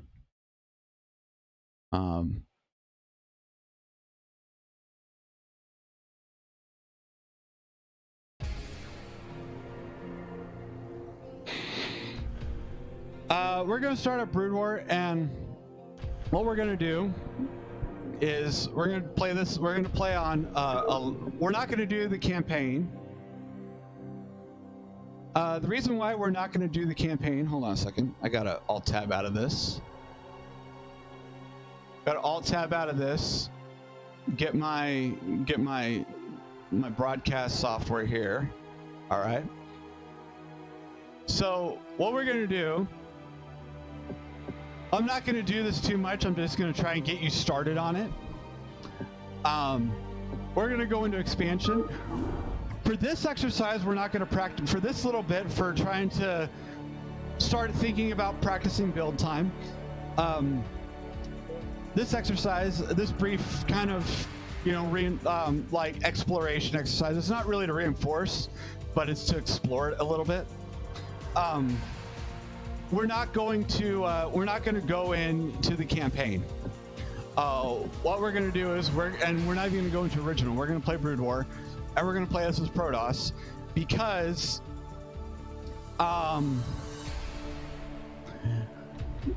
Terran units are going to have completely different build times.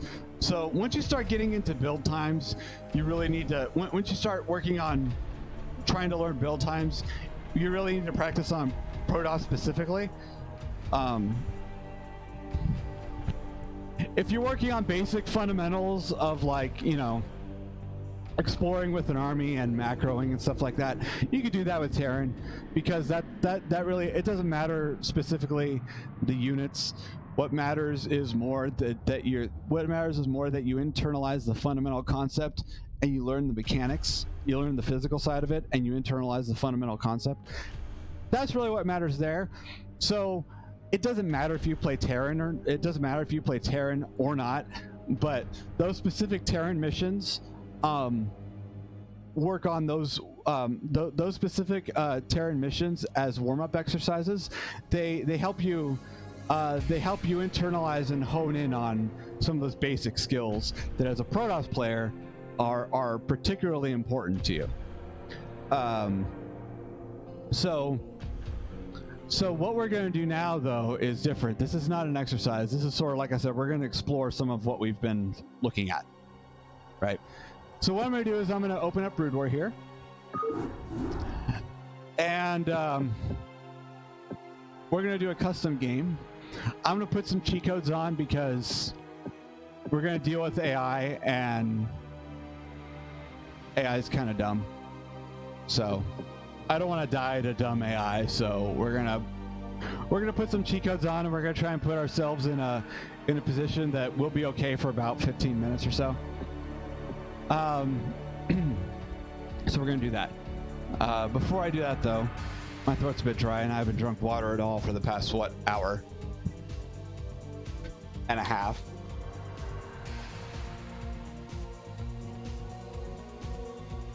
All right. Oh, that's so much better. Okay. So we're going to open a custom map. We're going to play Fighting Spirit. And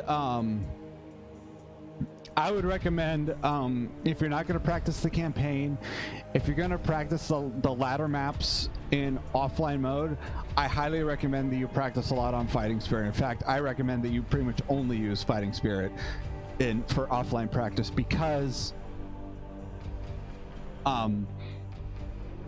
if you look at all the maps in the ladder map pool for like the past 3 years since Remastered has come out, since Remastered has been out, Fighting Spirit is the only map. Fighting Spirit is the single only map that is common throughout all of the different seasons that have been on StarCraft Remastered so far. We have a new season right now. This is what, January 24th, I think? Anyway, we're like the end of January 2021. We're on like season 8 right now. Season 9 is about to start soon. I am pretty much willing to guarantee you that Fighting Spirit is going to be on the season 9 map pool. It's the only map that has been consistent throughout all of the different ladder seasons since StarCraft Remastered. So Fighting Spirit is a fundamental map to get to know, to get acquainted with. So that's why I recommend you practice it, because I guarantee you're going to see it. If for whatever reason one day it gets cycled out of the ladder map rotation, I guarantee you're going to see 1v1 Fighting Spirit custom maps. You're going to see 2v2 Fighting Spirit custom maps. I guarantee you that people Fighting Spirit for Remastered is the BGH and the Lost Temple. That the place that Big Game Hunters and Lost Temple used to have a long time ago on Brood War, if you remember all the way back then, that's Fighting Spirit today. It is that map. If it's not, if I'm wrong, and it gets rotated out of the season 9 ladder pool, I guarantee you everyone is still going to be playing it in their, in their melee games, in their off ladder custom games. I guarantee you everyone is still going to be playing Fighting Spirit. It is that map. It is the Lost Temple and the BGH of Remastered era StarCraft. So, practice on it. Get acquainted with it. You're going to see it a lot. Start now. Okay. So we're gonna do this pretty quickly. I'm really just gonna do this just to kind of start illustrating to you how you start exploring some of these build times on your own to kind of get the ball rolling. Right. So this shouldn't take too long. Okay, so we're gonna go to ladder, season 8. There it is. the notorious fighting spirit map. We're only going to play against one computer. I'm going to scout this computer, but apart from that, because I want to know where it is, but apart from that, once I scout it, I'm just going to wall off pylons and put power. I'm going to wall off my base. Probably. Yeah, I'm probably gonna wall off my expansion, my natural expansion. I'm gonna put on power overwhelming and a couple other cheat codes to get some stuff rolling. Power overwhelming on so I don't die from stupid attacks.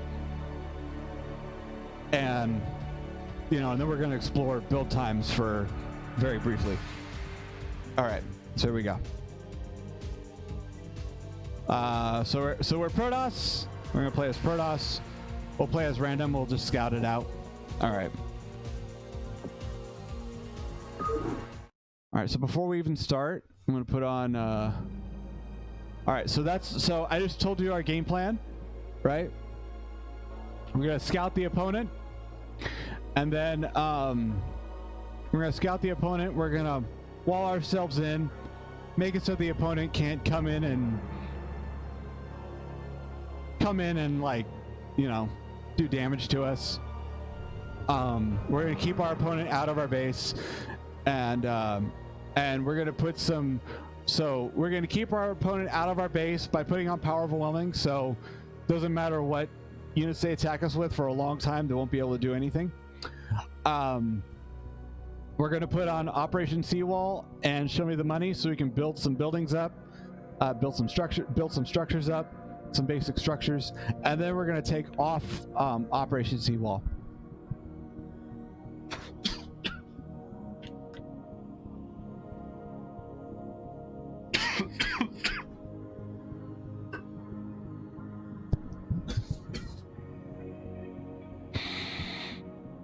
Oh, this is trying on my voice. Okay, that's what we're going to do.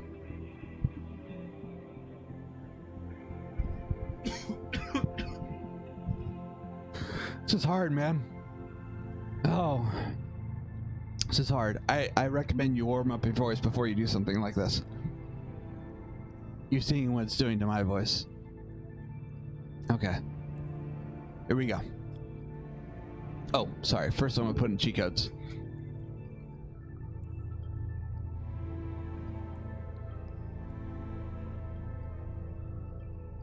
There you are.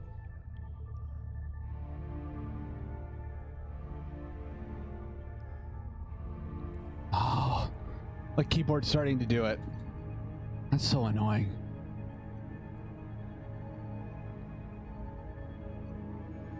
This is why I don't use this keyboard to play StarCraft, because it's wireless, it's Bluetooth, and it does this like input laggy glitch thing. It would be infuriating on the ladder. For stuff like this and for searching, it doesn't matter, but for ladder play, it would be annoying. Like, it would be unplayable. Okay. All right, so what we're gonna do, we're gonna take this probe and I'm gonna put him here. All right, so we're just gonna send these guys out. All right. We're gonna go over here. I'm gonna wall in with pylons. Put a photon cannon behind it, you know, do some basic stuff here. I'm not going to build a second base here.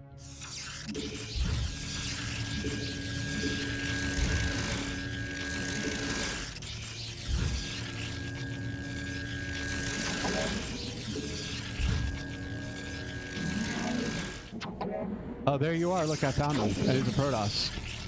I'm going to be an asshole.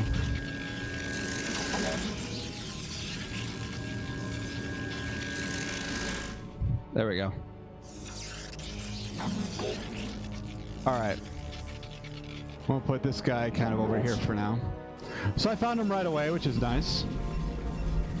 All right.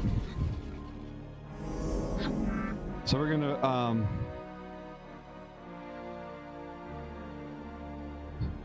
right. Last thing I'm gonna do to set up before I start doing this We are under attack.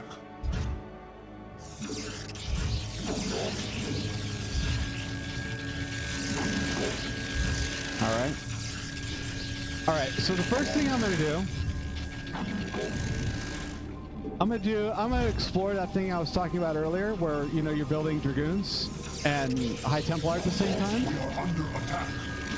I want to explore that. We're just gonna go in here and confirm and try it out ourselves.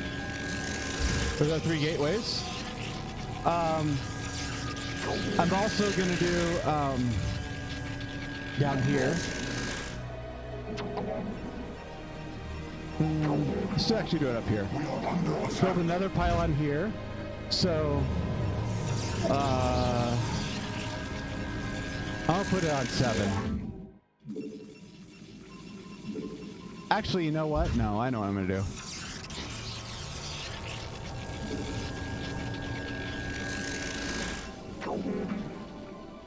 We are under attack.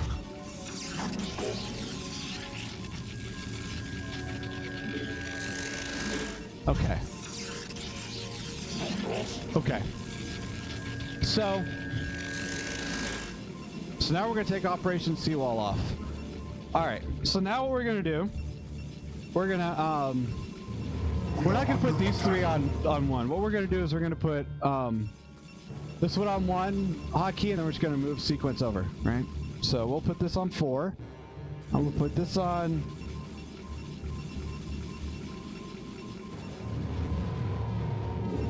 I'm just doing visual. So this is gonna be on 5. That's gonna be on 6. We are under attack. You can return cargo there. Okay. I'm gonna build a. What? I didn't change those? Oh man. All right. Well. Okay. We are under attack. That's okay. So what we're gonna do? Oh, sorry. I need to put. I'm not quite done building my tech up. Okay. So let's do that down here. Yeah. Probably throwing a probe or a zealot at that refinery. That's why I put it. I put that there to. Under attack. Complete. I put that there to stall them. To stall the opponent. I didn't put that there to like particularly do anything other than slow him down. See? Oh, look at that! I forgot. It's power of 11, so we can't kill it. That's great. It'll keep him distracted for the whole game. That's even better. We are under attack. So we're gonna put our Templar archives here. That's how often I use power of 11. I forget I have it on.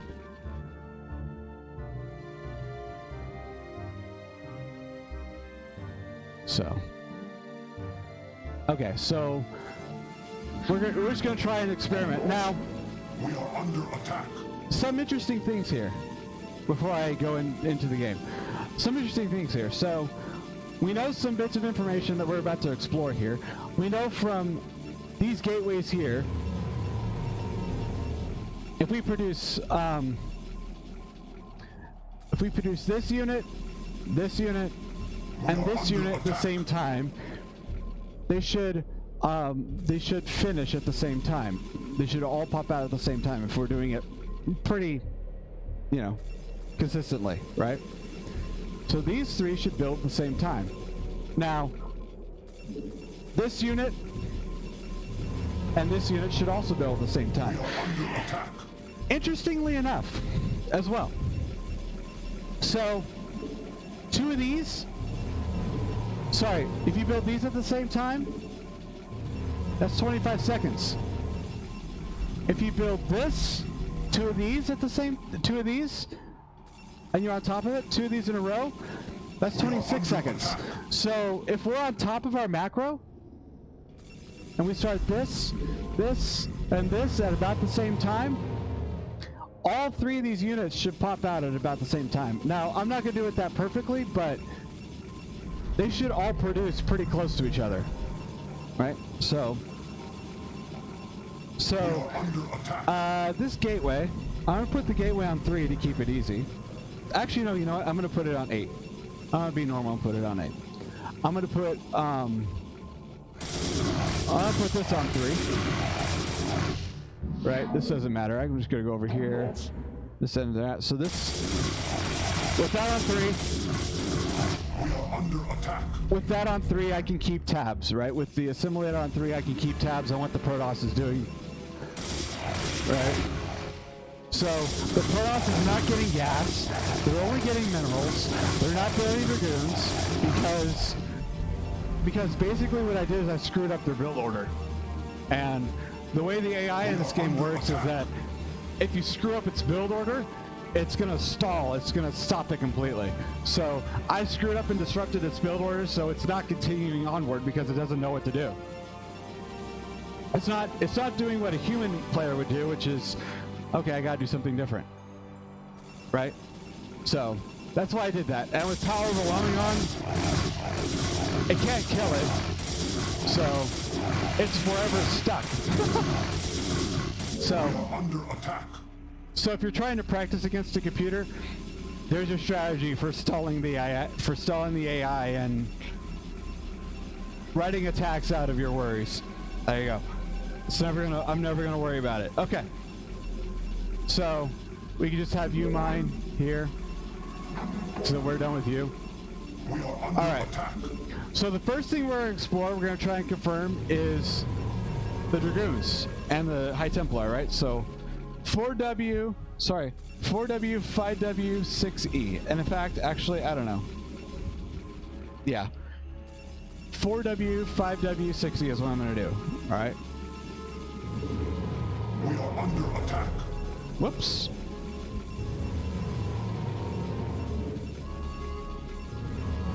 Let's try it again. Oh, I know why. Okay. All right. W, W, E. All right. So these should all spawn at about the same time, right? In fact, what I want to do is I want to do it again, but I want to be conscious of the timer. What? Oh. Screw you. Okay. I forgot I did that. That's why we're exploring it. We're just, experimenting with it. All right.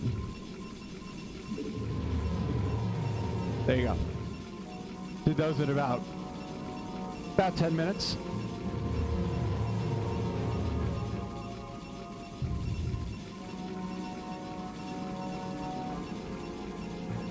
We're waiting. Watch the clock, right? So they should pop out at about 10 more seconds or so. Here we go.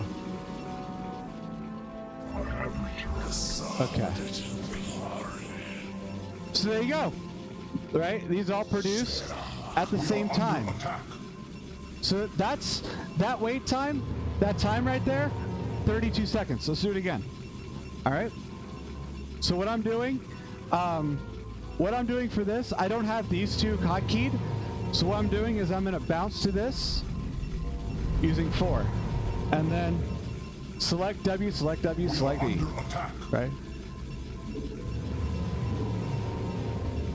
I could be faster, but I'm still learning. Right? These are all about the same time if you watch them. It's a little slow, but it's not perfect, but whatever. So we're in this exercise, we're doing what we normally don't want to be doing. We're waiting, and we're not doing something, but we're waiting to confirm. We're exploring time. So that's why we're waiting. There you go. Look at that. About a minute's worth of time. I have some Dragoons. I have 2 Storms. When the Storms run out, I have an Archon. In 13 more seconds. So, there you go. There you go. There's something to think about. So, yeah, 32 seconds for Dragoons and High Templars. So now these guys, 25 seconds. We're going to do Zealot and Corsair. A and Z. Sorry, A and Q. And what we're gonna do, so we're gonna pretend as though we were here, coming off of our gateway here. So we're gonna go up to 5. We are under attack. So go up to here, and then 5A 6Q is what we're gonna do. So there you go. So it should be about 25 seconds. I did it about what, 40? It's about 13:05. We are under attack. We're just confirming build times.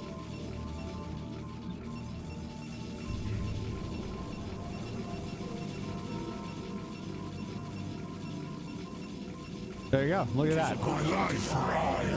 Okay, so now what I want to do, I'm not going to do this super quick, but Under attack. because I'm not, I don't have it down, but I'm going to try and do it as quick as I can.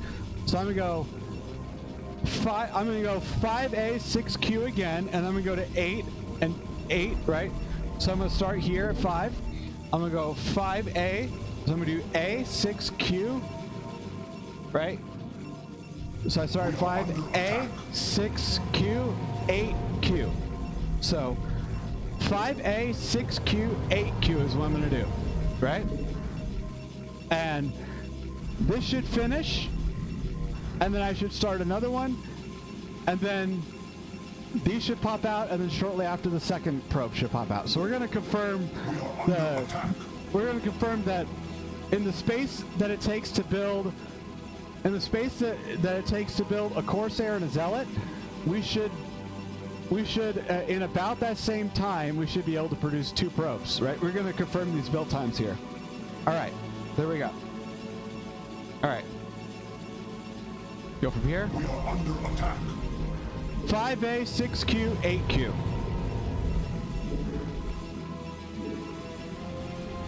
All right.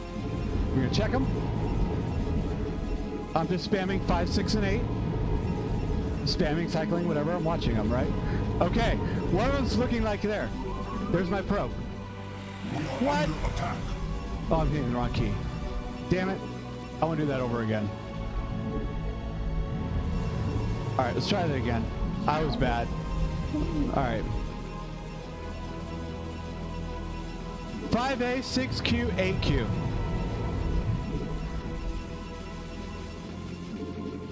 We are under attack. All right. So one of these should build faster than the others. That's the probe. All right. So we're monitoring. Here we go. We're about ready to get ready for our probe. And they should now produce at about the same time. We are under attack. All right. It is a good life. Look at that. 20, right? 25 seconds for Zealot and Corsair, 13 seconds for a probe, 13 times 2 is 26.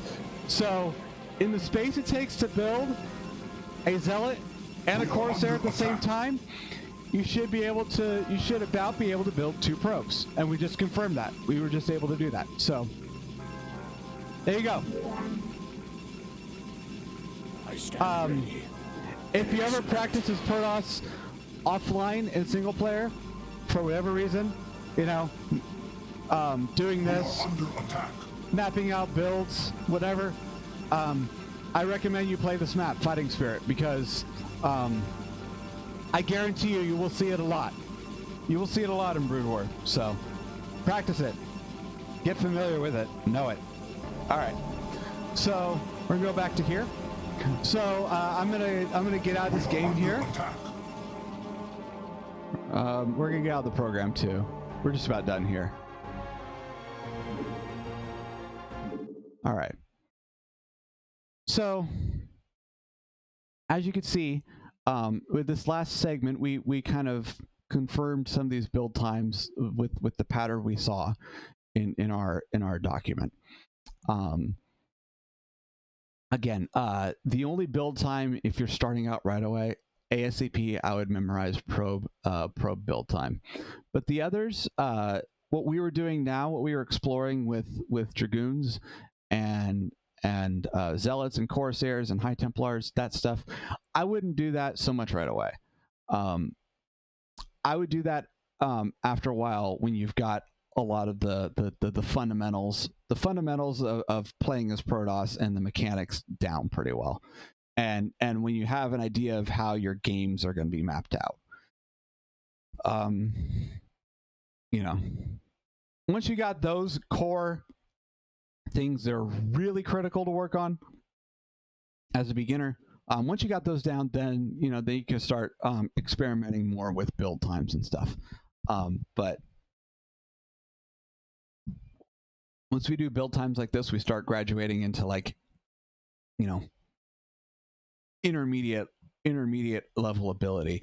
And I would actually argue that a good majority of the people in StarCraft who say they're pro, I would say a good majority of the time when the StarCraft community colloquially uses the term pro, more often than not, they're actually talking about intermediate players. They're actually talking about players that are able to start doing what I just started exploring in this really well. So now you'll notice what we did is we were just looking to confirm that, okay, so if I build 2 Dragoons, if I build a Dragoon and a High Templar at the same time, they should come out at about the same time. If I build a Zealot and a Corsair and a Probe at the same time, in about the same time frame, I should be able to get 2 Probes, a Zealot, and a Corsair, right? So we were exploring that in that exercise very briefly on Fighting Spirit, and we were able to confirm that. We weren't actually doing what you really need to do. Why build times matter, right? We weren't looking at the time on the clock, looking at our resource production that we were getting from our probes and trying to connect the two into like having a certain composition out at exactly a certain time so that we can go and do something with that composition. That's why that's basically called like a timing attack or something, right? Like a timing attack is an example of why you would want to know that information and why you'd want to be able to execute it. So something like that is why when you start graduating beyond beginner and you start really honing in on build orders and timings of build orders and stuff, this is why build times are important and why definitely build time is another important beginner skill. I wouldn't call it like for F League and E League, in my opinion, personally, F rank and E rank players, I personally wouldn't call build time, apart from probe build time, apart from, definitely knowing that a probe takes 13 seconds to build and internalizing that clock so you can constantly produce them. That's actually how you get, by the way, that's actually how you get good at producing one at a time, is knowing the probe build time. So, and internalizing that, right? And practicing with that, because then you're constantly checking back at your Nexus at about every 13 seconds, right? You're glancing at the mini map a lot, but you're also glancing at the clock. Oh, hey, look, 13 seconds has passed. Time to produce another probe, right? So that's how I would recommend you get good at producing. You get good at producing probes from your Nexus with one queued up at a time, is first mastering build time. So probe build time, you definitely want to master ASAP, because there are going to be even when you queue up one behind, and you even when you queue up one behind, so you have 2 queued up at a time. Even when you do that method that I was talking about in the first video, there's still going to be a point where you're not going to be able to afford.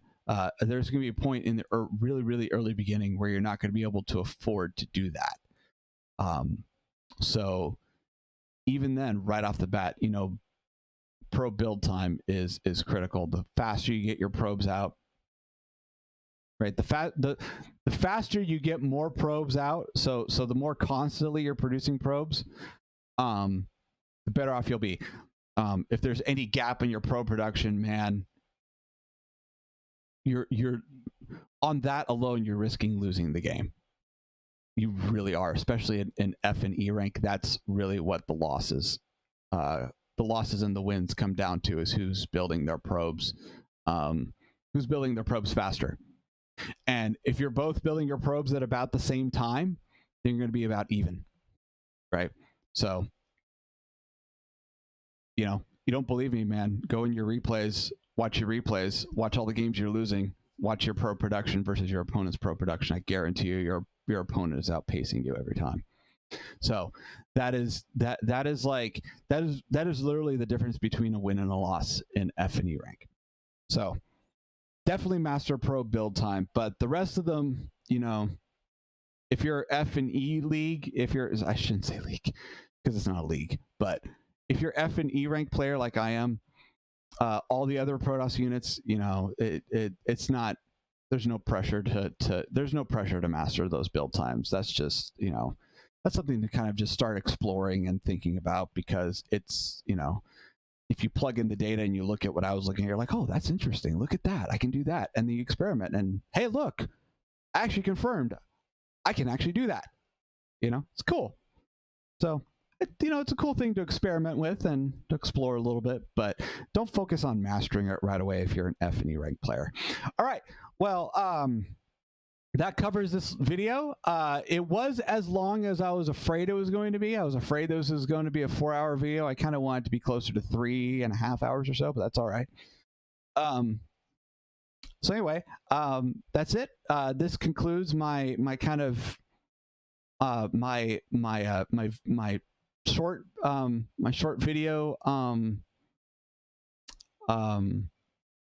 video bits. I don't know what to call it. I guess lessons. I don't know.